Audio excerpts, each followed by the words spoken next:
Hello, everyone. Love him. Oh shit. He gave you a countdown. Let's be fair. Did not watch one bit. I mean, that's not on me. No, that's not on you at all. Watch your pit director. All right, they'll give you the cues. That's why I quickly finished my sentence as he was counting down. I was like, okay, I'm done. I've gotten so used to the intro music that I know the time when the beats hit now. Yeah, and it's about that time for me to change it. Yeah. See, like Darkening of Mirkwood, I think we went to like 2 or 3 different opening tracks. Something like that. I And mean, that one was, sounds like, about right. One was Still special. need a name for this campaign. One was special for the Grey Delve because that turned into like a whole siege. So there was a few episodes where it was a very special music opening for that. And I'm realizing now there's not a fucking thing playing. So let's Oh, good heavens. So, hello everybody. Thank you for joining us. We will be continuing our campaign in Adventures in Middle-earth tonight, as we tried to do, as we try to do on every Tuesday. But you know, some you win, some you lose, some. Life goes on. Let's get going.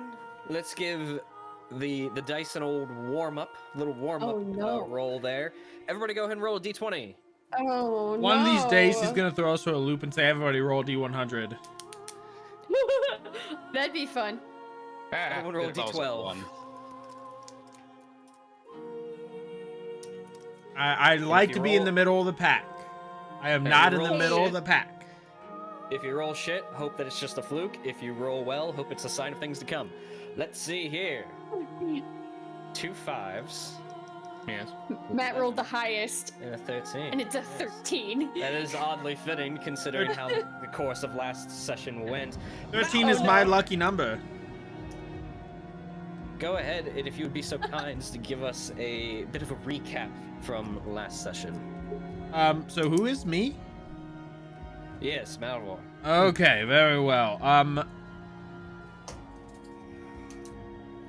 So, we started with an interrogation of the pirate captain and the proprietor of the parlor, known as his name isn't in those notes. His name's Dorsey. What?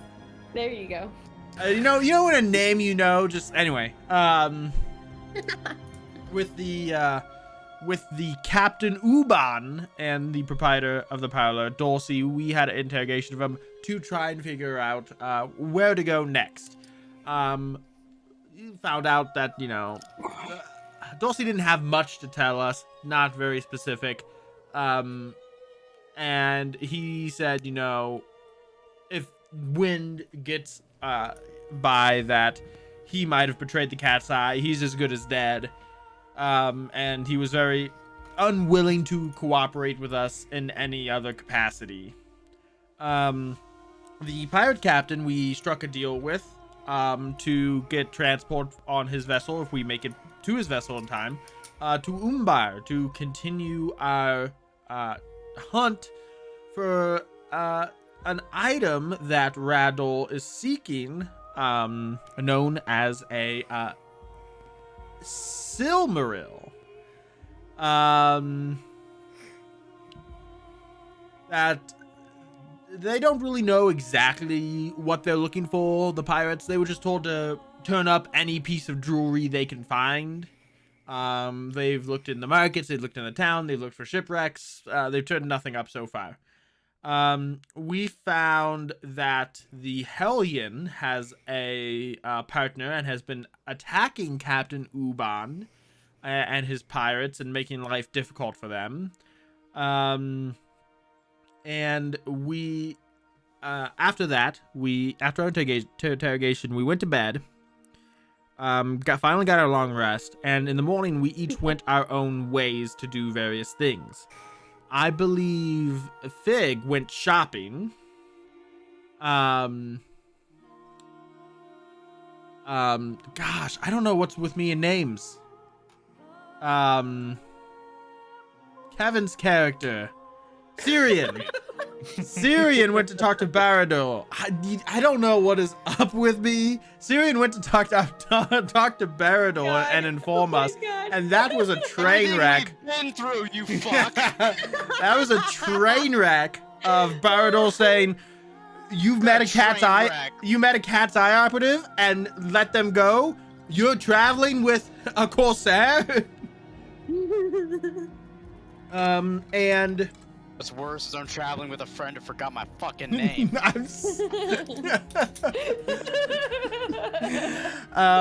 Malvhor went to check on Goldwyn. Much to his surprise, he saw that Rador had beat him there and was engaged in conversation with Goldwyn. After a quick but tense conversation with everybody, Malvhor took the conversation with Rador outside, and they walked down the road for a while. Where Rador threatened Goldwyn and Merwin if Malvhor continued to interfere in his machinations. And at the end of that conversation, Rador grabbed a hold of Malvhor and revealed himself to be it's the mouth of Sauron. Oh my God! Come on, Matt! Come on! I have his name written down. We get Mordu. Inspiration for this. Mordu. I don't know why I can't remember any of these names, but I have good Done, notes, done. so I was able to find him. He revealed himself to be Mordu, and Malvhor passed out. Or did he? I mean, vision went dark. So I don't know. I mean, I kind of know, but also I don't. And that's where the session ended. Biggest reveal ever. Is indeed. This is why we have Last. alcohol, friends. The last bit of light fading That's the only from reason. Malvor's vision. Everything suddenly went black. Hmm. And that's where we ended. Oh boy. Good night, Who everyone. doesn't have Anyway. Who doesn't have inspiration? Malvhor, you can go ahead and take inspiration for that. Already lovely got recap. it. Wow. Who Would you like who out of another? who out of the remaining three of you do not have inspiration currently? I'm pulling up my sheet. I know you gave us inspiration last time, so I don't know if any of us used anything because of how it was. I mean, that's possible. I do. That's why I'm asking. I do. Does anybody not have inspiration? Sounds like we're good. Can we get second inspiration? Like second breakfast? I intentionally left one name out of my notes No. because that might have been the pop question.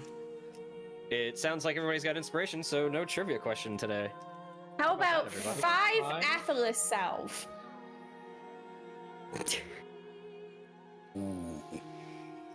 A honey cake?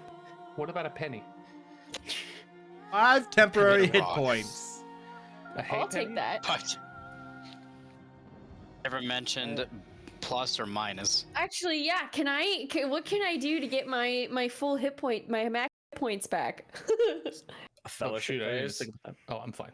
Never mind. The What things can I- you guys control, not me. What can I do to get my life back? Alright, Oh, alright. wait. Talking about the game still, right? Uh-oh. Oh, good heavens. Alright. Oh, Jesus Christ. Malvhor. No, he's not here. Kev.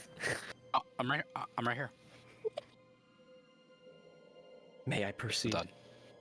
Uh-huh. Yes. Malvhor. As you gaze up to the sky in the last beating moments of breath, your vision begins to darken in around and is slowly closed off from the light of the day. But what feels like hours, in just mere moments, your vision goes black. And you feel what little bit of struggle you were able to put up in that quick moment begin to subside as your body goes limp. And at that moment, you feel close to nothing. There's no sense of physical being in the world at this point. You see a small glowing light in what feels like distance. As you bring yourself to sort of will what essence of your being is currently here towards it, it doesn't feel like it gets any closer. As you continuously try to move towards this light, this whitish silver light that just sort of glows, and although it expands outwards, the shadow around it just seems to swallow it up. It's in that moment that you feel a very familiar, oppressive heat all around you that you immediately recognize as something that has been from your dreams in your past. The light sort of vanishes, and the heat subsides. You blink around in this formless area, and the illumination of what appears to be some sort of glittering cave-like structure with like blue crystal and a little bit of purple hue, very damp feeling cave. And off to the side, overarching a makeshift desk that appears, you see a tall, silver-haired individual wrapped in fairly mundane undergarment clothing that would normally rest beneath armor. To the side of him, on the ground, you make out the intricate inlays of this darkish black armor. Another bit that has been glimmered in your past dreams. He sits there over top of a desk, hand up against the face, as the silver strands of hair just sort of fall out past his face. Not enough for you to gleam through and get any sort of physical features, but you do note beads of sweat as he white knuckles the side of the desk, and with heavy breathing. Above him, and to the left, appears to be a tattered banner. A deep maroon banner. Hard to make out if that was its original color or if it's just faded over time, as there's rips and tears through it, and you make out aspects of a symbol that appear to be difficult to tell in the state that this banner finds itself in. But it appears to be the crest of a house, of a symbol of sorts. Sitting on the maroon background is what appears to be a hammer and an anvil.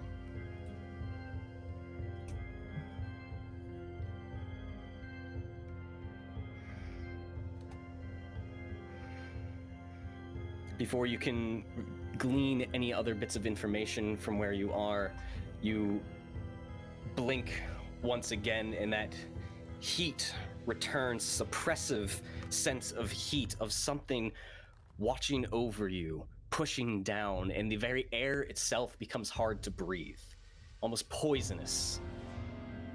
It doesn't tarry long, as the air itself begins to shift to a thicker, heavier sense of air.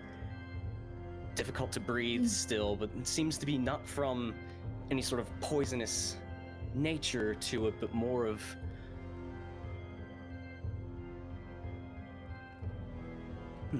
weather? Humidity.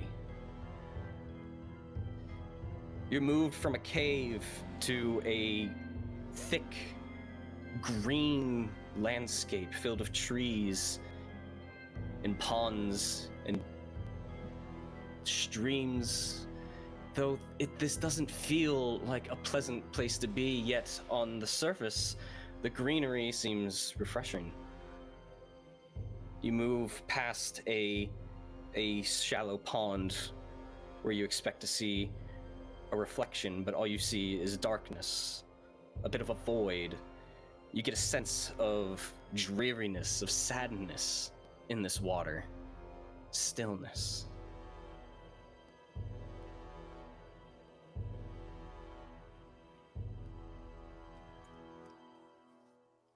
In a moment, that heat returns and the landscape shifts once more, and you are brought to rolling dune sand hills with far caravans sprawling over from one hill to the next in groups of foreign warriors, the likes you've never quite come across before. But the caravan seems to be moving with something, a large creature sort of shackled to the back of a wagon, forced to move. From here, it almost looks like a basilisk, something of Ergion's or even Rovanian's landscape, but you get closer and you make out a hunched, four-legged creature with a thick tail, and the skin itself becomes almost like a brick red to shades of dark black as it sort of ombres down around the feet and the mouth and the actual neck area. Go ahead and give me a nature check. Oh my god, this is a lot. Getting intense, dude. 14. 14. Though never quite coming across a creature like this in your travels or in your career, you've read many a story being in the line of work that you've been in. This is a drake, an offspring of a dragon.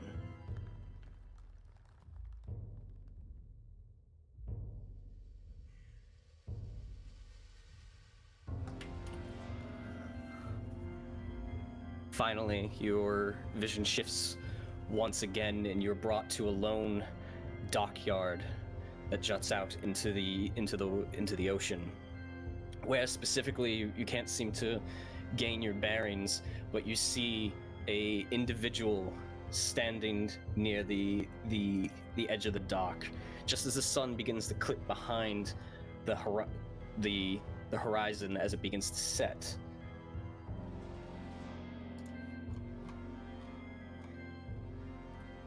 Individual with long, sort of medium-length hair and a cloak, and you see in his hand he seems to be playing with something that appears to be some sort of stone or rock, quite hard to tell from where you are. You see him taking a deep breath, and in one moment throw whatever is in his hand out into the ocean in a far, unbelievable distance. In the distance you see as the object hits the water. The water disturbs and ripples out, and it becomes still.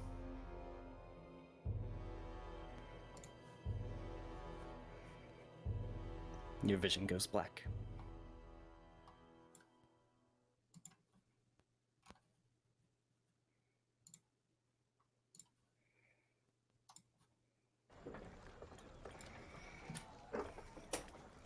Cirion, Fig, more.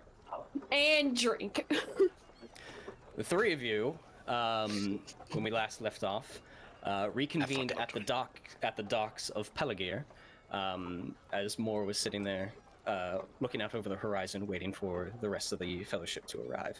The two of you just left the pier, the bar and tavern inn at the docks of Pelagir, as you make your way over to your newfound mysterious companion.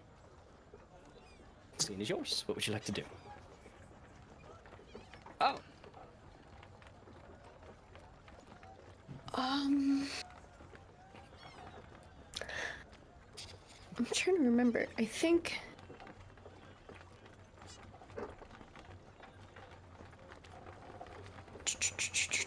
How long do you imagine I've waited here, Brian?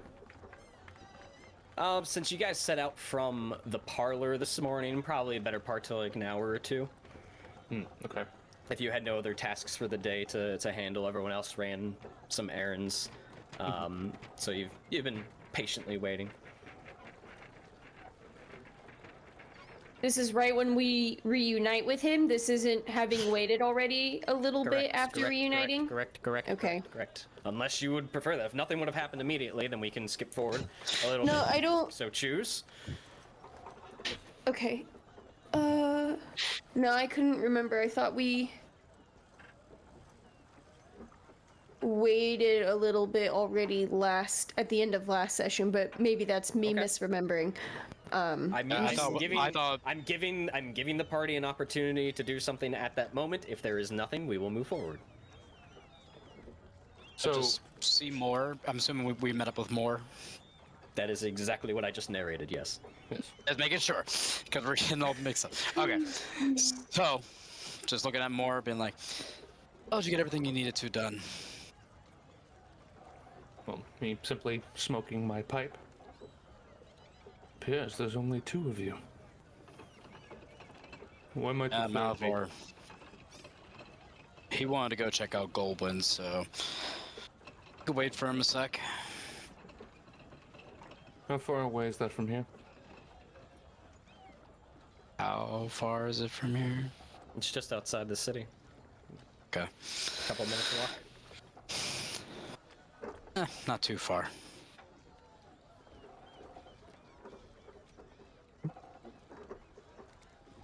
Well, just Should waiting for It'd your be too long. fourth companion then. Could I...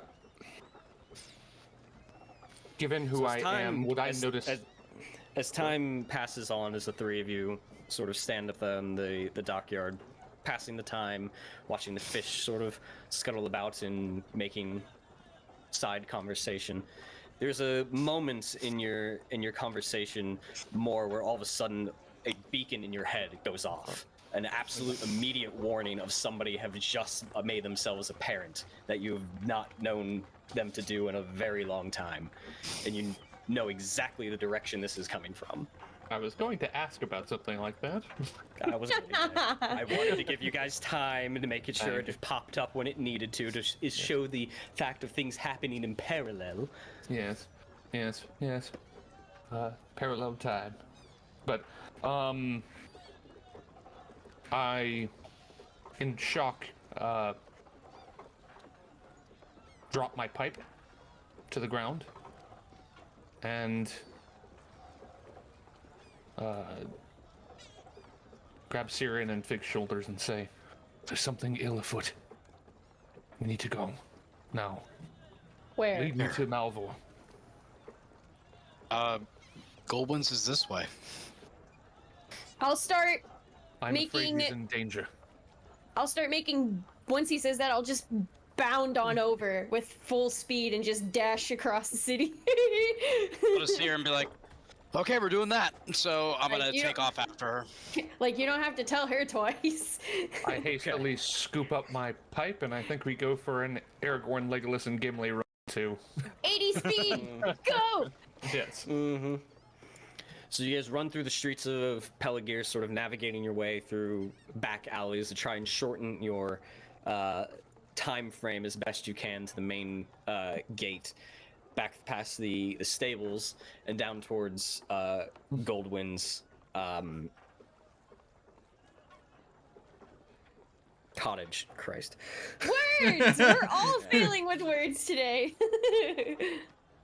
As you move around the gates and begin heading down that dirt path, you get about halfway and you notice a very small individual hunched over a unmoving body alongside the road. And as you get closer, the two of you recognize as Laura looking over a unconscious Malvhor.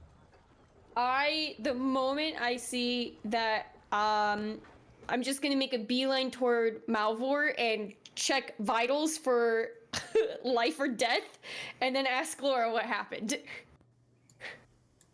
Go ahead and give me a medicine check. Natural 1. Natural 1. Natural 1. Natural 1. I will. Don't you dare. It's gonna be a 20. Okay. Oh. It'd be I was really waiting funny. for the natural one because I was immediately going, he's dead. Yeah, I thought that would be hilarious. That's it. Right, Bye, guys. You're very convinced. You Just rush shake over. him. No. You rush over to Laura's side and start checking vitals, looking for wounds. With a 15, you see no signs of any wound.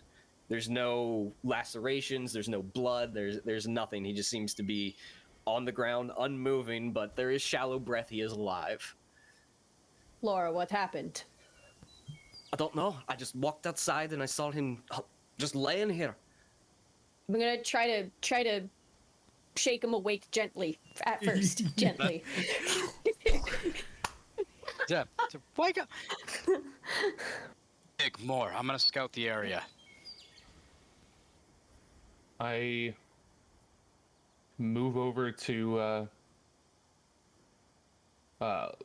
Laura and ask, how long has he been like this? How long did you get What the here? hell is this? Oh, this is more. He's a merchant, but he also does magic, it seems, which we need Answer to the talk about later. question. Run it by me again. How long has he been like this? Did you just get here? I got here maybe about 2 minutes ago. I don't know. Up, Malvhor. Come on. You shake him, and there is response, but he doesn't come fully to consciousness. I put my hand on Big's shoulder and speak to her in Sindarin. Please, step aside. I'll gruff and step back. While they're doing that, can I check the surrounding area and see who, if there's any like tracks that wandered off, if there's anyone like another threat around? If you're looking for tracks, it's a survival check. If you're looking for immediate threat, that would be perception. So I'll leave it up Alright, to you. I'll which do one you perception prefer first. to do. Okay. For like immediate threat. Hey, not bad. 18. You do a quick lay of the land, looking around. It's a fairly wide open pasture right here. There's not a whole lot to hide behind. The gate's not far from here, so there's some traffic that way for given a normal day. But you don't see any immediate signs of immediate danger. Okay. What about? So, is there any tracks like leading away from Malvhor? Like anything noticeable? Go ahead and give me a survival check. Okie dokie. Pull that up. And Shazam. This is a heavily traversed area between those that live out here in the fields and the pastures in general, and just heavy horse traffic as well, especially being so close to Goldwyn's stead. There's plenty of tracks. It's just hard to tell which ones may have just been tied to this event. Okay. After scanning around and checking and looking around, I'll make my way back to the group. Okay. Anybody doing anything else? Yes. Yeah, I'm unconscious. He's getting the real long rest. So that's the secret. I lean down and give Malvhor the old pat on the cheek and just say, "All right, my cheeky fellow, we're not done with you yet." And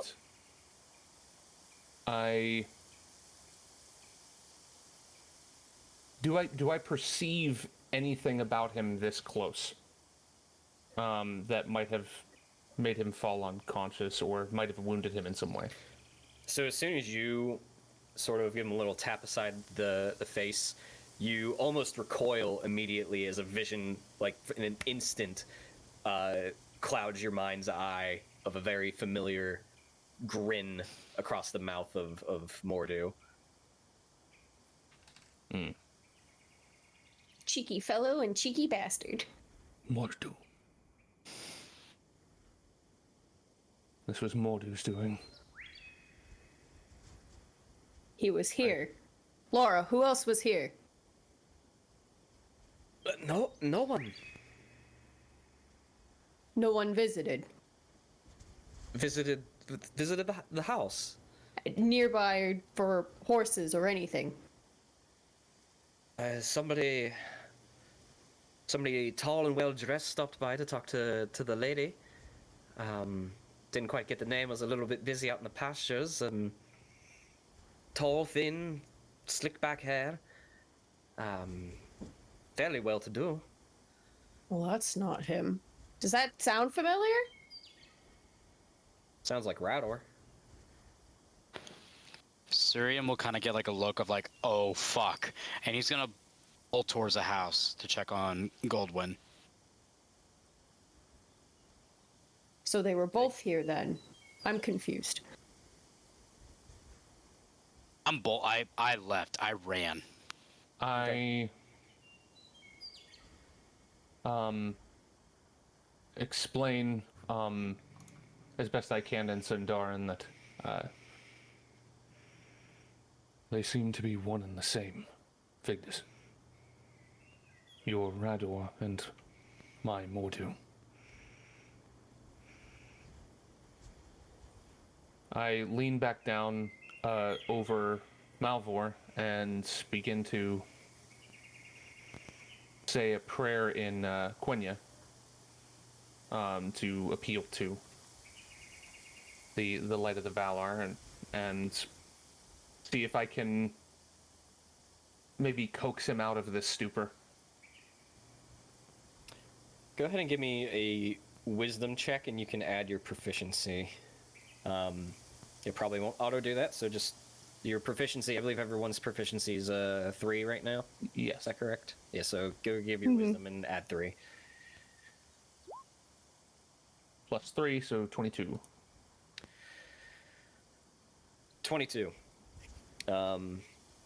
You make an appeal to your patron and their kin, and you feel the words as they leave your mouth sort of wash away into an empty, calm space as they are just looking for something to resonate against you, hoping your plea will be heard and answered.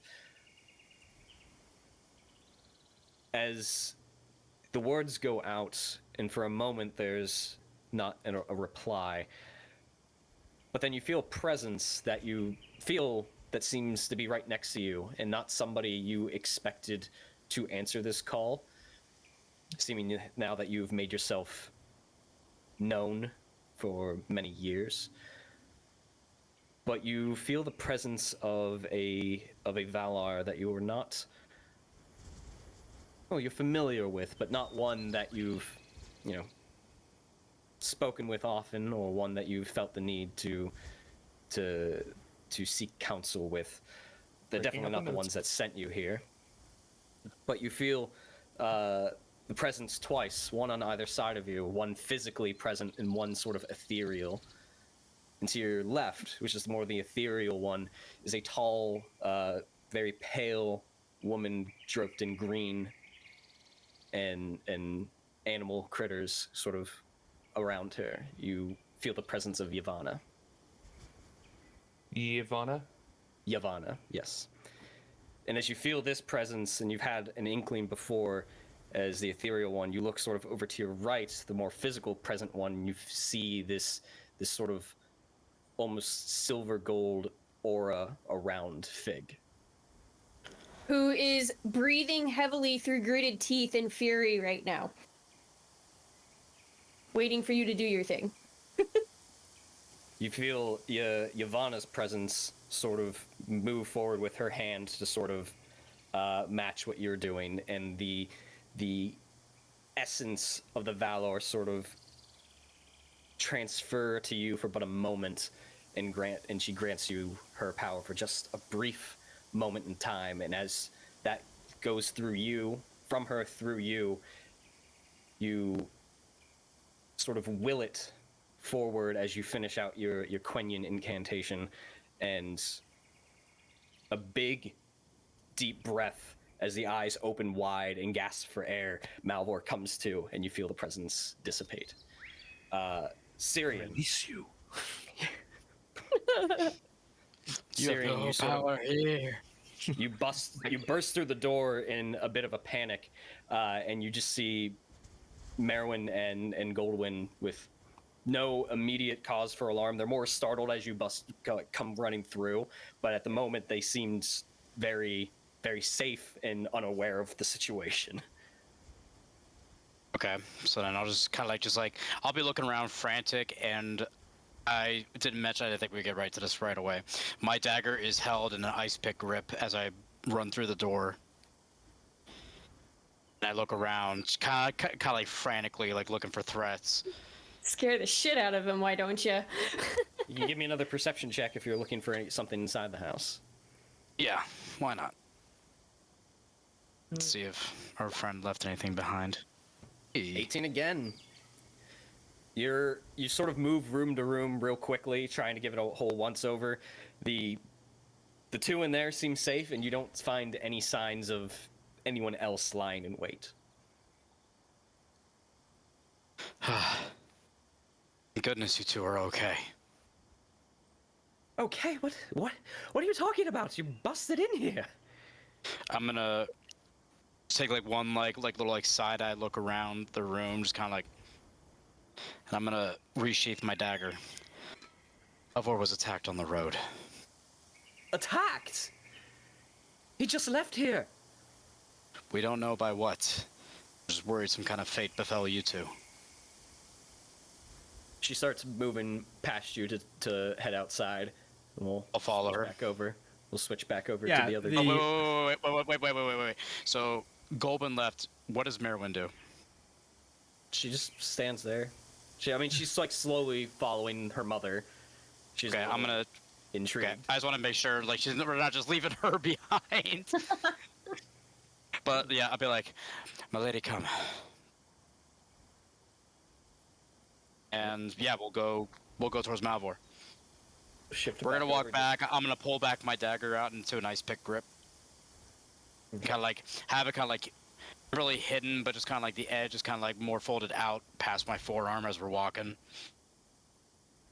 I'll shift back over just as Malvhor comes to. As Malvhor comes through, he has a moment of just confusion. No idea where he is or what he's doing, and it takes a second for him to boot up and everything to remember what just happened. Anyone who's passed out understands what I'm talking about. I do. The computer reference is what got me, because I immediately thought of Windows 93 for Malvhor. Yeah. There's definitely a bit of confusion as you come to, but on top of that, there's also a little bit of fear. Yeah. But as soon as he gets his bearings again in the next few seconds, he's just going to he's gonna just shoot up, and he's going to bolt for Goldwyn's house. And I'll look at Moore staying in Cinderin, and finally, after all that, just go, you mean to tell me that they are the same person? Finally responding to what you said about being one and the same, Mordu and Rador. Yes. It would appear that way. Oh shit. That is probably the worst news we have ever gotten, and I immediately try to go back to follow everyone else. That is not such good news. Yeah, Malvhor, as you sort of sit up and immediately try to start moving, Laura grips onto me stay still. You're in no condition to get up and start moving. Besides, she's right here. Calm down.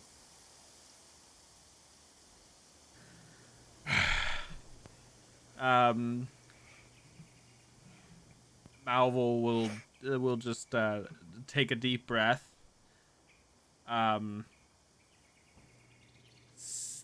seeing Goldwyn on her way, or whatever the case may be, when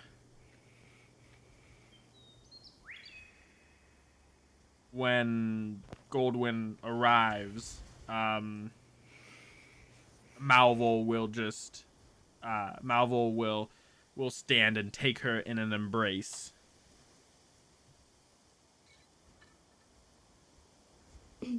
Okay. As you embrace her, she's doesn't return it immediately because she's more of like taken aback of the situation. But there's a moment where then she does immediately return it with a tight squeeze, and you hear a mumble off to the side below you from Laura. Bleeding old man fell asleep. This is ridiculous.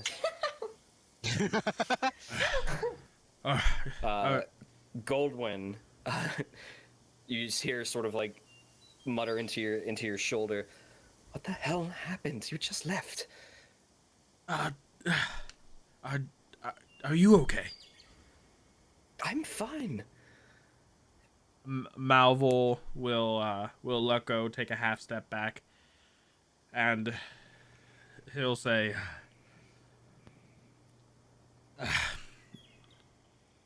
Rattle attacked me. Bastard. Why? He is not who he seems. He's deceived us all.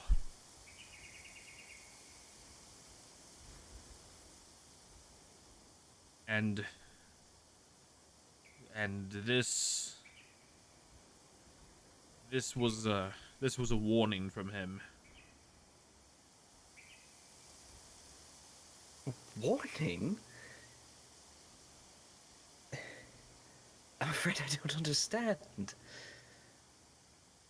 Ugh, I'm still coming to terms with it myself. But long story short, Rattle is a servant of the shadow and is the one who poisoned Merwin, unbeknownst to us. I start pacing angrily back and forth, like 5 feet away. So Cirion's like, so Bastard sends us on a wild goose chase. No, he sent us to do his bidding this whole time. That's what I meant. Poisoned. What was this affliction, Malvhor? What were the symptoms?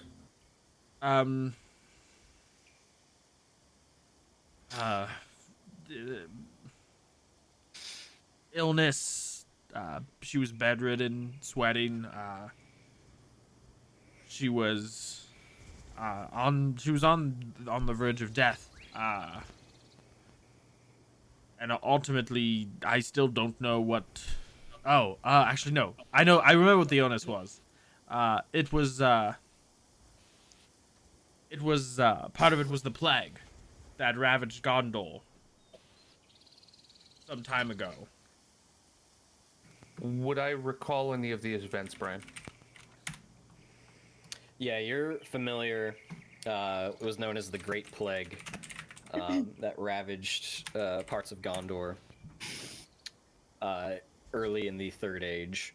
So roughly maybe about 400 years ago or so. Would I know if its genesis was from the shadow or if this was a typical illness?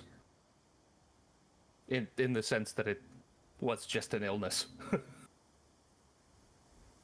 There's...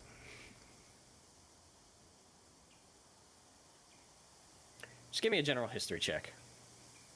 Righty, alrighty. You're very aware of the event. The specifics, we shall see. 11. You know that the plague itself originated out of Rune. And in that span of time, you were either luckily or conveniently not in that area, but you do know somebody who was. So they might have more information. Mhm. But there is general schools of thought real early on that since it originated out of Rune, that it might have been some sort of shadow machination of the Dark Lord, or it might have just been just that, a sickness that was just born out of the bacteria of the world. Mhm. But you have not done much research on it, and that's about the extent of it. Recalling the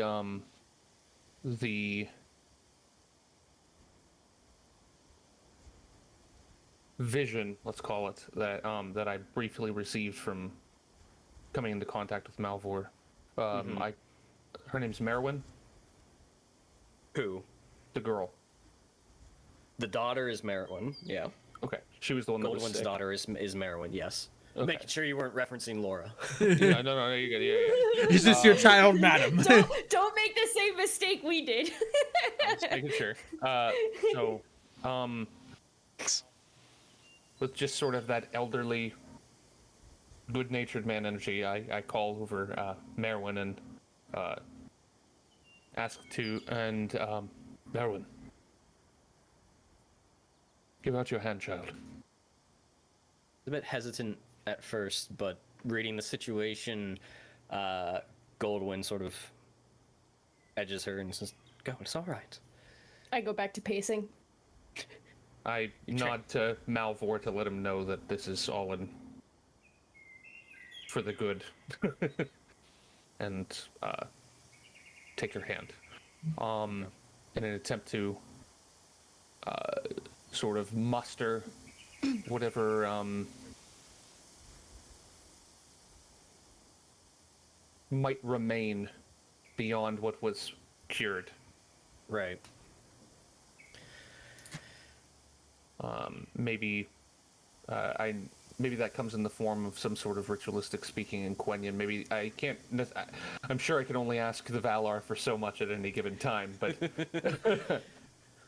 Hey, you can always ask as much as you want. It's whether or not they allow it.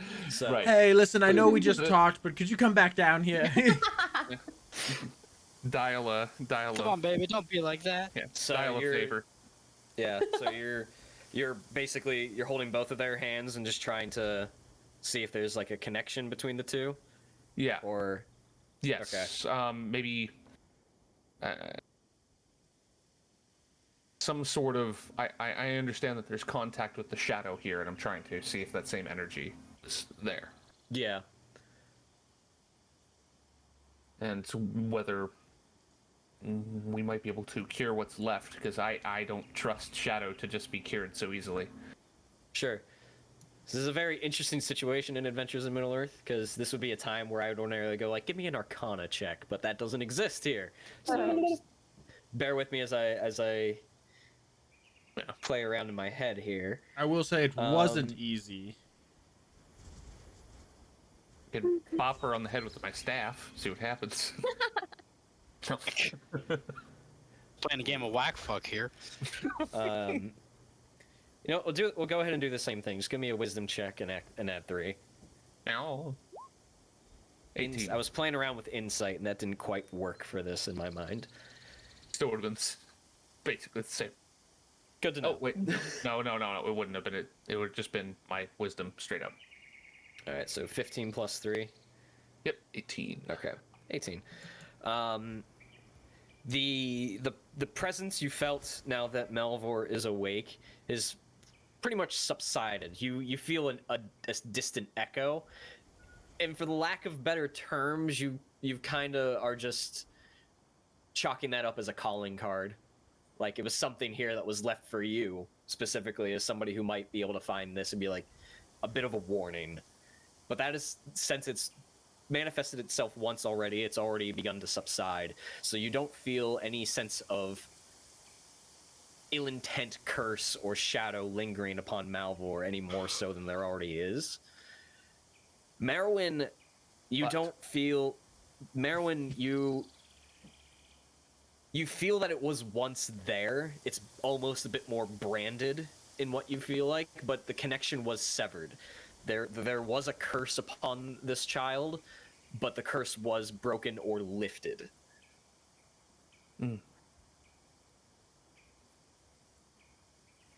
I've not known the agents of Shadow to hold up their end of the bargain so easily, but it appears you've given him something that he wants.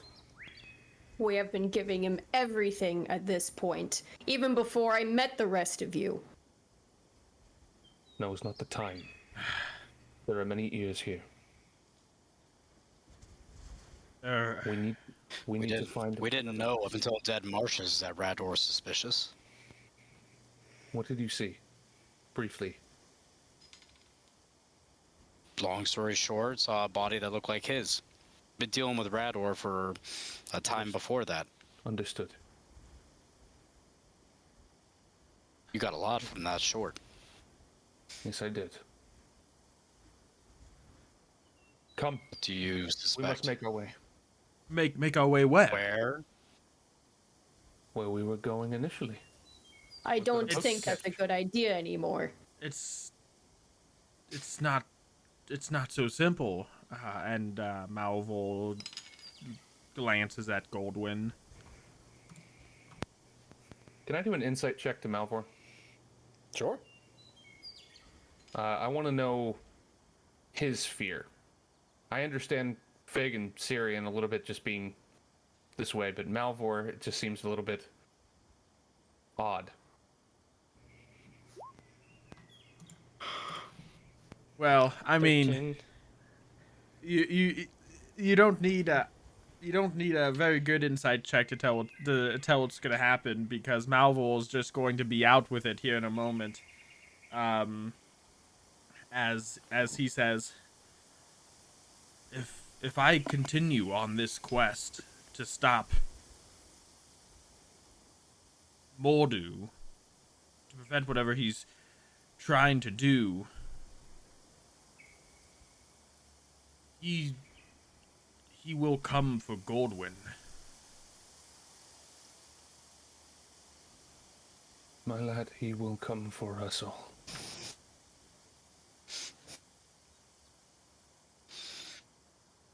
I'm sorry to say it, but that is the truth. The one he brings will come for us all. And all of you participated in something you had no idea you were participating in. Oh, good. I love contributing to the cause. So now it's time to fix it. And we will... Ow! Malvhor, Cirion, Fig. We will do everything we can to make sure the ones that you love will be safe.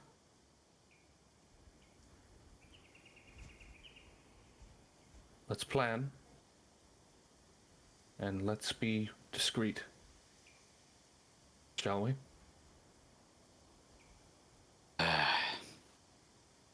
Fine. I don't think it's that easy to be discreet from him. Oh, we gotta start somewhere. His eye sees fire. What did you say? His eye sees fire. His reach is terrible.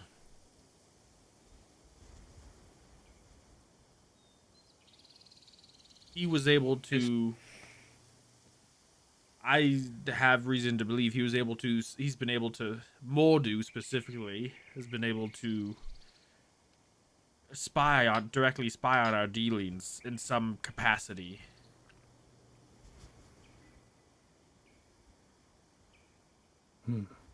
Whether we Have anything on us that Rador gave us? Are you asking me? Maybe that. Well, I was kind of asking the group. I Okay. don't think so. Malvhor and Big. Just want to No. make sure. Make sure he's not. any tiny Make sure he's not planters? tracking us through it. Yeah, right. Vidar enters the chat. However, I do think Malvhor is on the right track with something, because I remembered more about about something when you and I saw the bird outside the other night. It was the same bird with one of his orcs. Yes. These are everywhere. Do I perceive in my periphery any of those birds? Anything that would resemble those birds? Go ahead and give me a perception check. 19. 19. You make out some birds sort of just naturally about, sitting upon the wall or sitting in some of the trees or on the fence, but nothing that you recognize to be a spy of the enemy.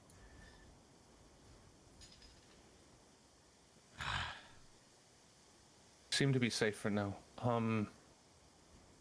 We only have a few hours before he leaves.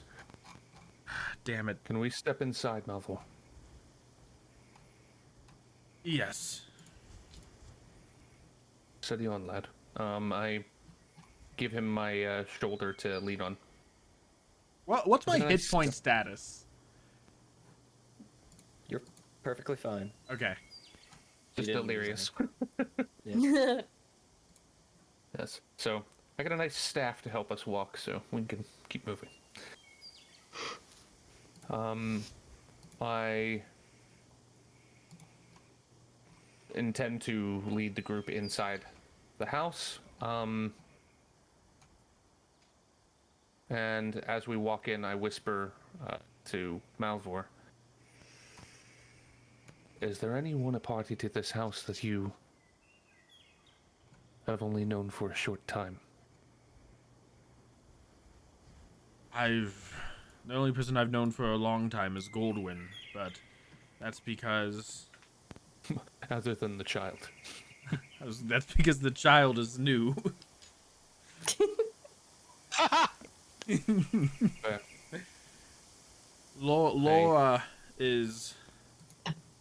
Laura's also newer.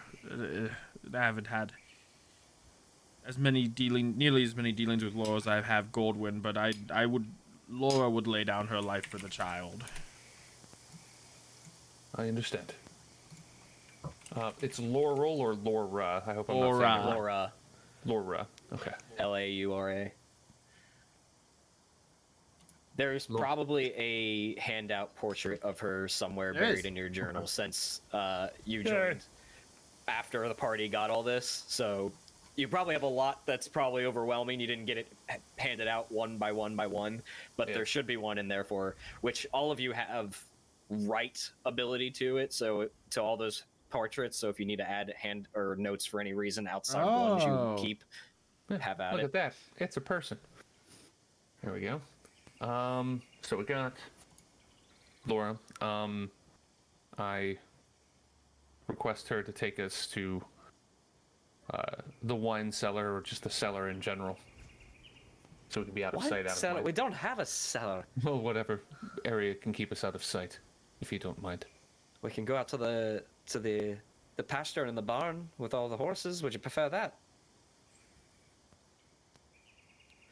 Horses are noble. Yes. All right. Follow me. I like They're it. noble steeds. Yeah. As you follow the small humanoid halfling through the house and back into the pasture, you yourself, Moore, haven't really dealt with these creatures of Middle Earth in your time here.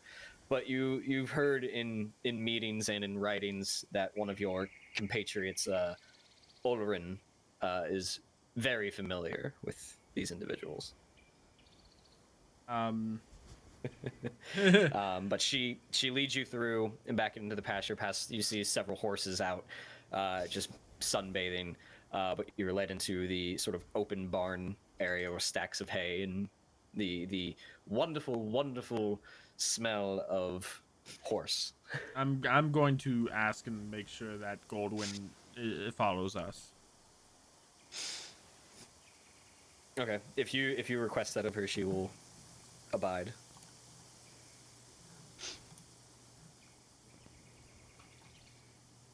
Well, here you go. No one's listening out here other than the horses. Probably see anyone coming from miles? I don't know. I'll say miles. Yeah. I have every reason to believe that he knows we were planning to go south. Understood. Well, Malvhor, I crack out my pipe. He has like a 10-mile stare right now. Well, good weed. Well. You gonna share any of that? I toss the pouch to the girl. Finally, somebody who speaks sense around here. Malvhor, my lad, you have been touched by darkness. So, I am aware that you would have likely seen something. I ask you politely what that might be. What do you recall?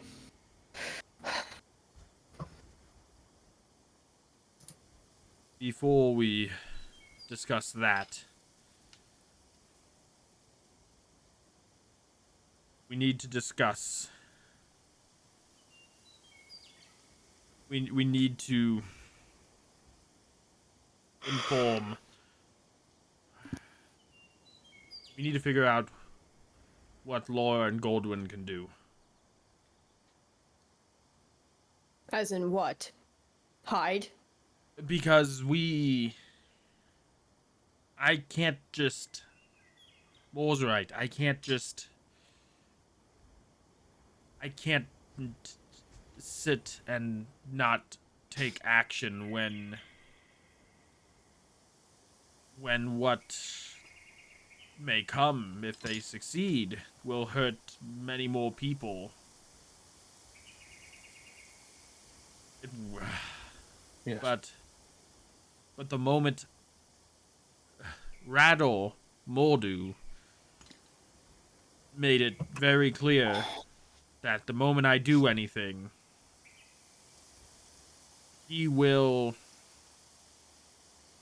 come for Goldwyn and Laura and Merwin.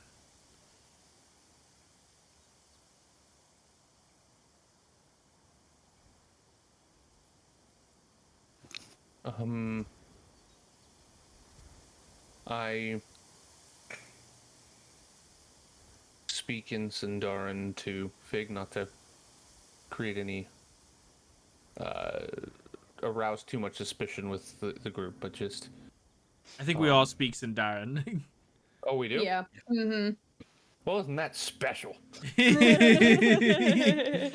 That Now was that good I for know. Fig at the beginning of the campaign. There we go. All right. Do we believe the elves might be willing to help shelter or foster this group for a time? The elves are so That's far if- away. That's if these three want to make that journey. Otherwise, I don't see it potentially as an issue. Asking But Goldwyn it to leave depends. her life behind, we can't do that. Leave her life behind or leave her for good? I understand the concern, but I don't think that's the most pressing matter right now. Because whatever happens with them or wherever they go, it doesn't... I am trying to think of how to say this. The point is we still have to act regardless, and wherever they end up going or doing is not going to matter in the long run, especially as we have all agreed upon if he has eyes everywhere. It does matter, though. We must do something. We cannot...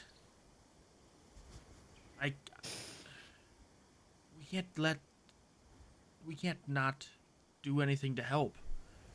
Not after I've put them in this situation. And then what of my family? I already have someone I love in the middle of all of this. And I can't change that. Not here. Not now. But we can't uproot everyone and waste any more time. When he is leagues ahead of us for what we've done for him.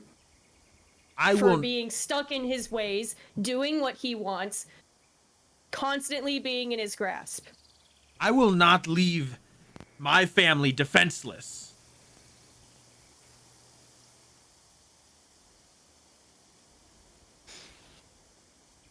There has to be some fucking thing we can do. Virador's in town. Maybe he can help. Virador's And leaving. Maybe he knows somebody. At the very least. Why don't we send him to the barracks? Ergon knows. Ergon knows Rador's not to be trusted. But that's still having her life be picked up to go to Osgiliath, in your words.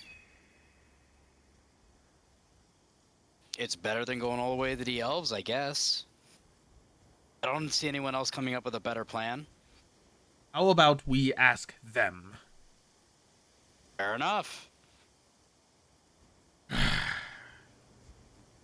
I know it's not easy, Malvhor, but let's think of their long-term safety. That's what I'm trying to do. Then let's send them to the barracks. I think it's just... Still be Goldwyn, Laura. relatively close by. Goldwyn, Laura. I'm sorry this shadow has come over your house. No,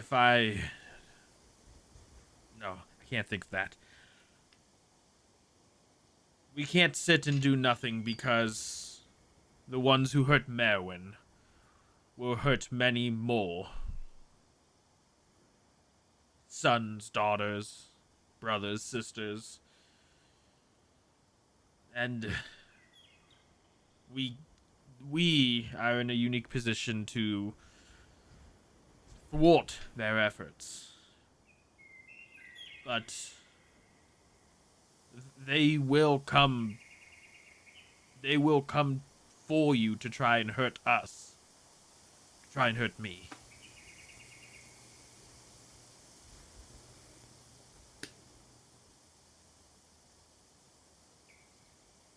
Is there anyone you know or anyone you trust that could aid you should danger arise? Any place you could flee to?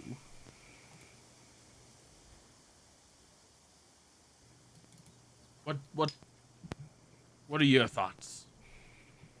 This is your life we're talking about, your livelihood. And when I leave here, I will not be able to protect you.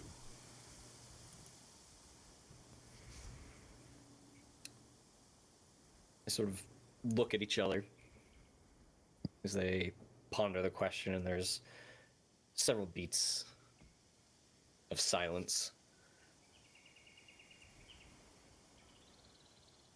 Laura shrugs. But I haven't seen my tribe in a long time. They shouldn't be terribly hard to track down if we're really in a pinch. They're probably up near the Misty Mountains by now. Maybe on even the western side. But they're an option, I suppose, if we have to.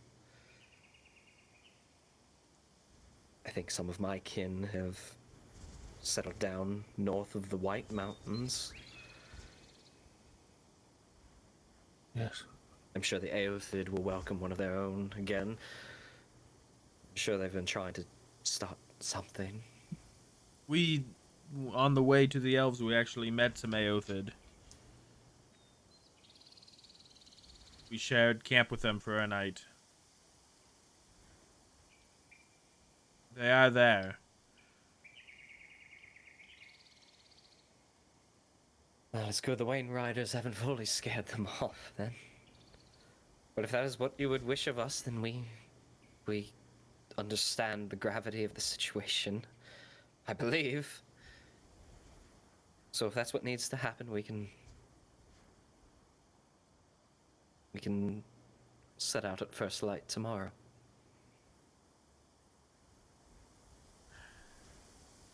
Do you have weapons, should you need them? Do we have weapons? I know Laura Are you has serious? a bow. It's been a long time. I didn't know if settling down and being the horsemaster for Pelagia has tempered tempered you at all. Just making sure we have all of our bases covered. I can't. No, we don't have any weapons beyond Lore's ability to hunt.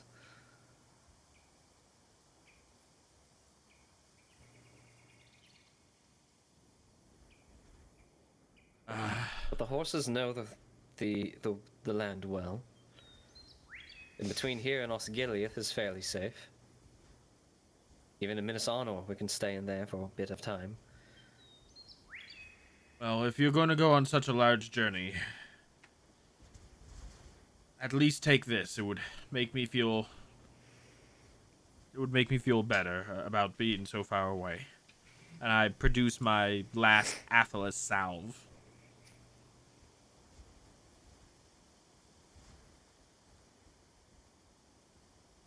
Are you sure? I'm sure we can procure supplies as we go about.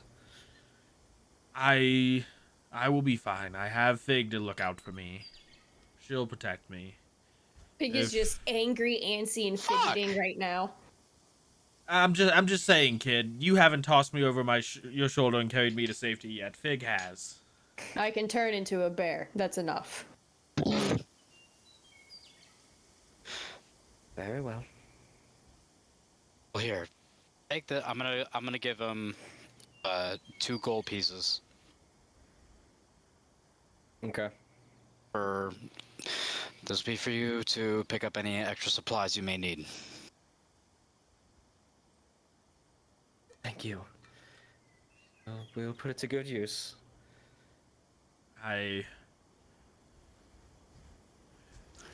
It's not fair. But the world isn't a fair place. I can't. Very few things in life are fair, Malvhor. Otherwise, the last decade or so would have gone very differently. Oh shit. I can't even begin to guess the next time we'll see each other, Goldwyn. But I swear at the end of this, I will find you again.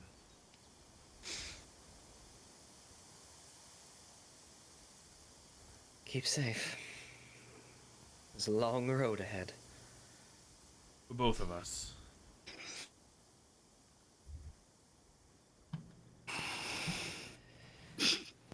It's dangerous business, Malvhor. Stepping outside your door. Just make sure you return. I will. Merwin, come along. We have to pack. We'll go pull one of our favorite horses out from the stables. Radcliffe won't mind. It's time to see some other parts of Middle-earth.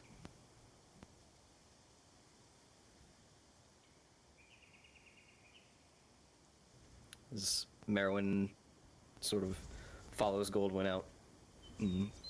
Laura stays back for a few moments, just sort of looking over you all. Doesn't say anything else. Shrugs and turns and leaves.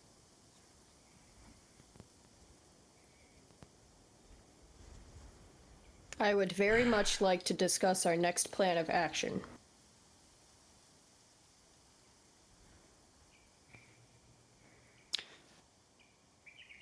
So would I. Considering I'm not protecting Malvhor anymore. I would. Oh, damage done. We look out for each other, but Uh-huh. let me know when you can turn into a bear.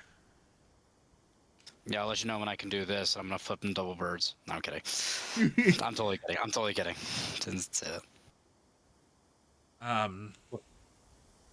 Well, still keeping my lit pipe, I re-ask Malvhor, now that we've concluded that business.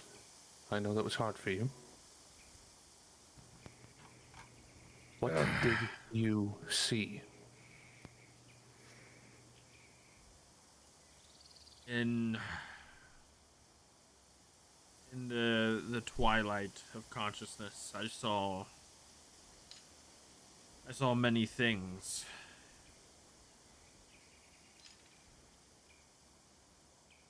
There's a damp, dank cave of blue crystals where a figure of tall silver hair resides. Intricate, silver inlaid black armor. He has a banner with him, a hammer and anvil on a maroon background. I don't know what it means, and I've seen this figure in many of my dreams. I've also... Go ahead. Yeah, I mean, we can do this one at a time and let you dwell on each one, or I can give you to them all at once. Give it to me all at once. I'm taking notes. I had another vision of Fate goes back to pacing. Of a green landscape thick with vegetation and ponds and streams. The air was a fog-like soup, thick and unpleasant, and the forest had a sense of sadness, of dreariness to it. I had another vision of rolling dunes, caravans traveling across them, guided by armored warriors, carrying drakes behind their wagons. And finally, one of perhaps the most interesting vision I had was a lone dockyard with an individual at the end. Medium-length hair, wearing a cloak, holding something in his hand, some sort of stone or rock, and threw it unnaturally far into the ocean. Was it glowing?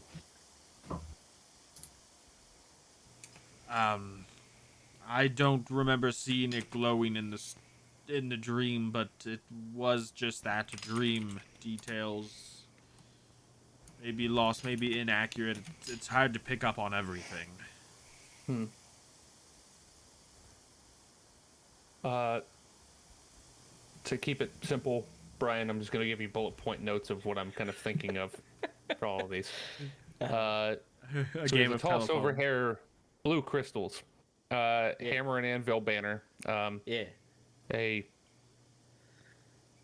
very mysterious looking foggy forest, the rolling dunes with caravans with drakes, and a lone dockyard with a man holding some sort of object that he throws into the ocean. An unbelievable distance into the ocean. An unbelievable distance into the ocean. I apologize. I believe that is important. Likely is actually. Are there any details within that might be coming to mind, any or all? I need you, and we're going to do this in a very interesting order because there's multiple things in here, to give me a moment because we're going to take a break. Oh! I have, pent up fig anger. I need to get it out. Let's go. Walk it off. What booze is for? Jake, this is why we're friends. Salutations, listeners. My name is Professor Benjamin O'Toole of the Waterdeep University and Arcane Institute. I'm known for being an educator, philanthropist, gentleman, adventurer, researcher, and now a conservationist. I wish to express my concern as of late in regards to the dwindling population of the majestic owlbear. These beautiful creatures are all too often poached and hunted by so-called adventuring parties for resources like hides, arcane foci, and experience. Here at the O'Toole Owlbear Conservation, we are making a difference with our foster and breeding programs by taking in orphaned cubs? No, chicks.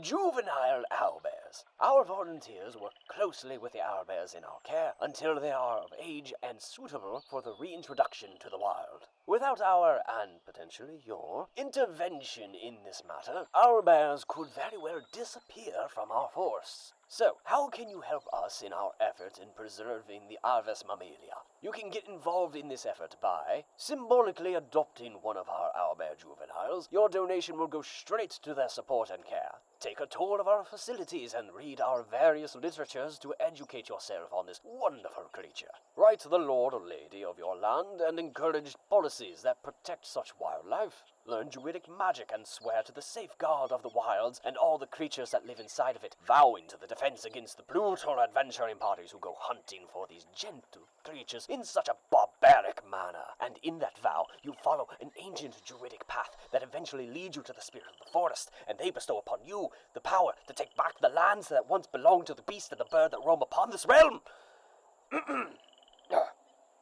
Recycle. Please help us in this noble effort. For more information, please direct all correspondence via a sending spell to the Office of Conservation at the O'Toole Owlbear Conservation. For inquiries regarding my research, Adventuring Days, my latest publication, speaking opportunities, private lessons, book club, and knitting circle, please forward your sending spell to the office of Sir Benjamin O'Toole of the Waterdeep University and Arcane Institute. The O'Toole Conservation name, logo, and image are all protected licensure and owned by O'Toole Philanthropy. Use of this without the express written consent of Sir Benjamin O'Toole could result in legal action, a failed death save, a gentleman's acknowledgement of a worthy adversary for being outfoxed, and or loss of consortium. Side effects of druidic magic can include uncontrollable vine growth, sudden fascination of fungi, inability to revert from wild shape, body odor, an acquired taste for good berries, splinters, tanking for the party, depression, and or becoming one with the elements. The O'Toole Conservation is not responsible for anyone being maimed, eaten, killed, or disfigured by anyone attempting to approach owlbears. Please do not contact our officers with liability claims. We will cast silence. We mean it. Casting speaking with animals within our facilities is strictly prohibited except by authorized personnel. We will take legal action.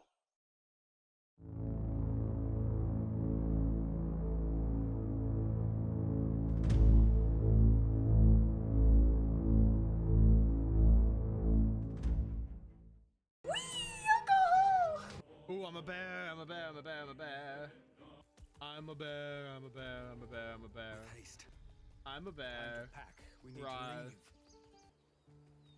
I'm a bear, I'm a bear, I'm a bear. Look at me bearing around. Burn!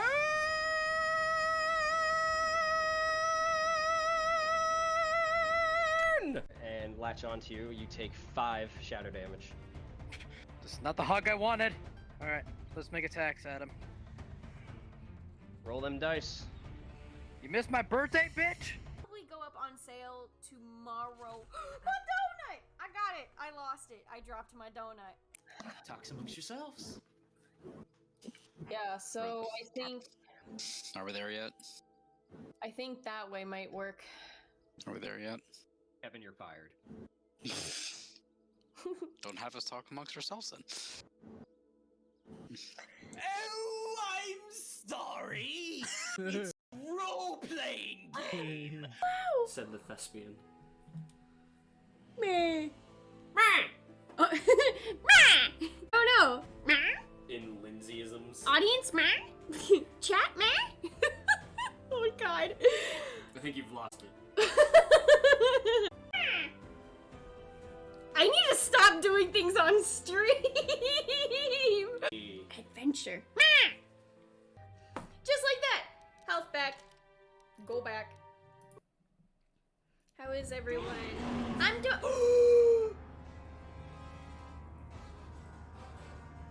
Why are they back? You hear something.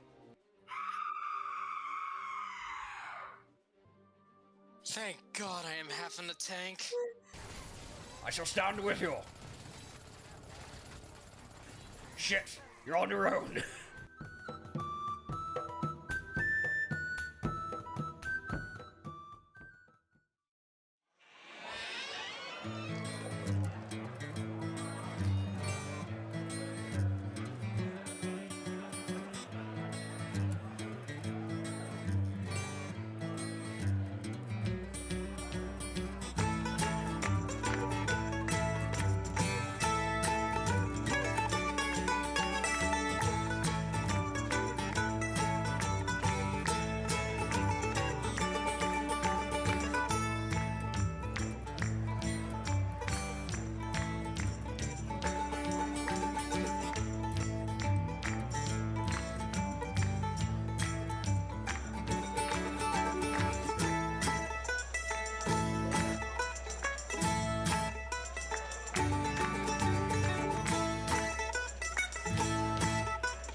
Hail, adventurer. Are you a dungeon master with a desire to transport your players to fantastical settings? Perhaps they are deep in the dungeon of a mad lich.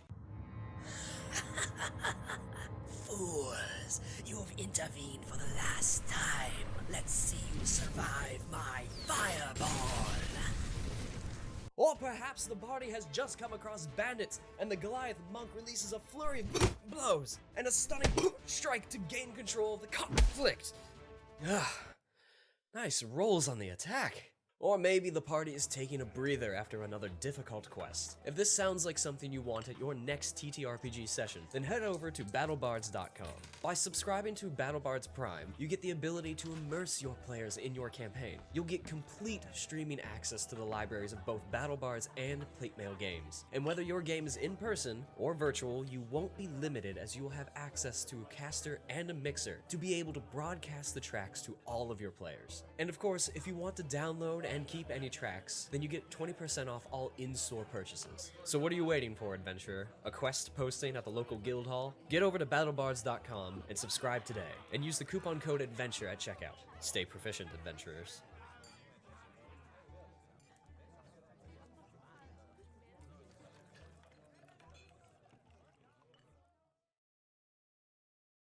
Salutations, listeners. My name is Professor Benjamin O'Toole of the Waterdeep University and Arcane Institute. I'm known for being an educator, philanthropist, gentleman, adventurer, researcher, and now a conservationist. I wish to express my concern as of late in regards to the dwindling population of the majestic owlbear.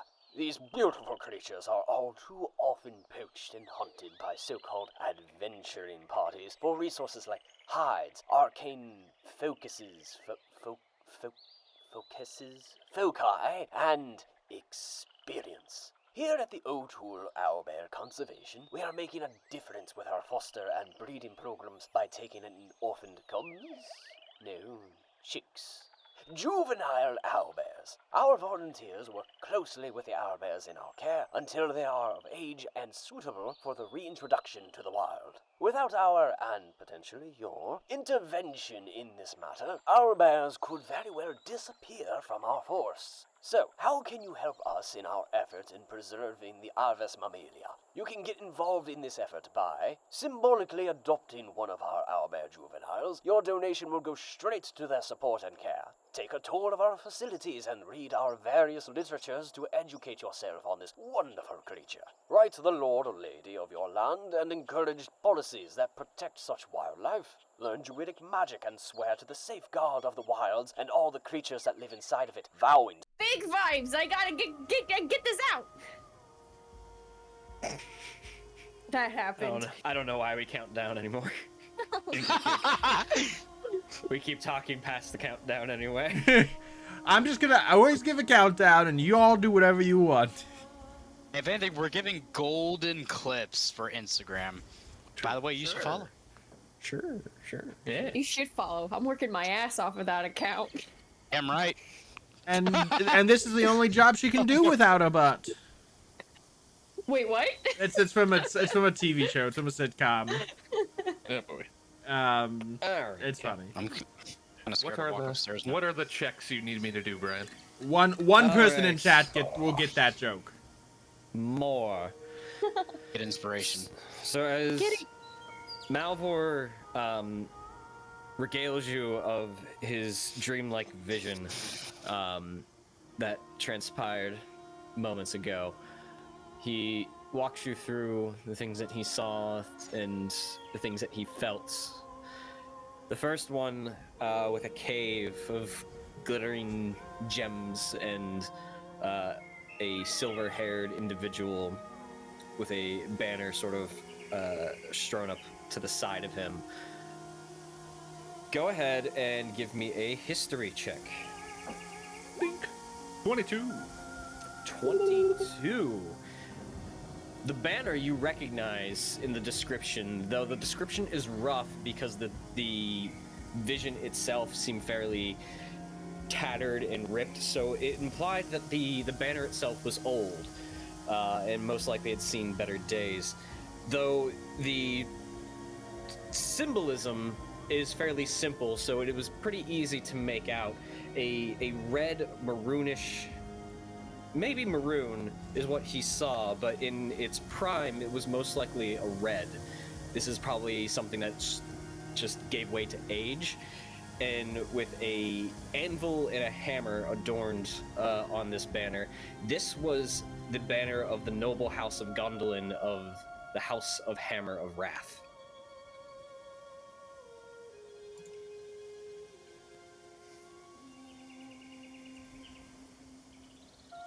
Which, as you remember this house of nobility of Gondolin, a bit of fun facts sort of enter your mind. Is this house in particular was very, very adept at fighting and slaying Balrogs of Morgoth.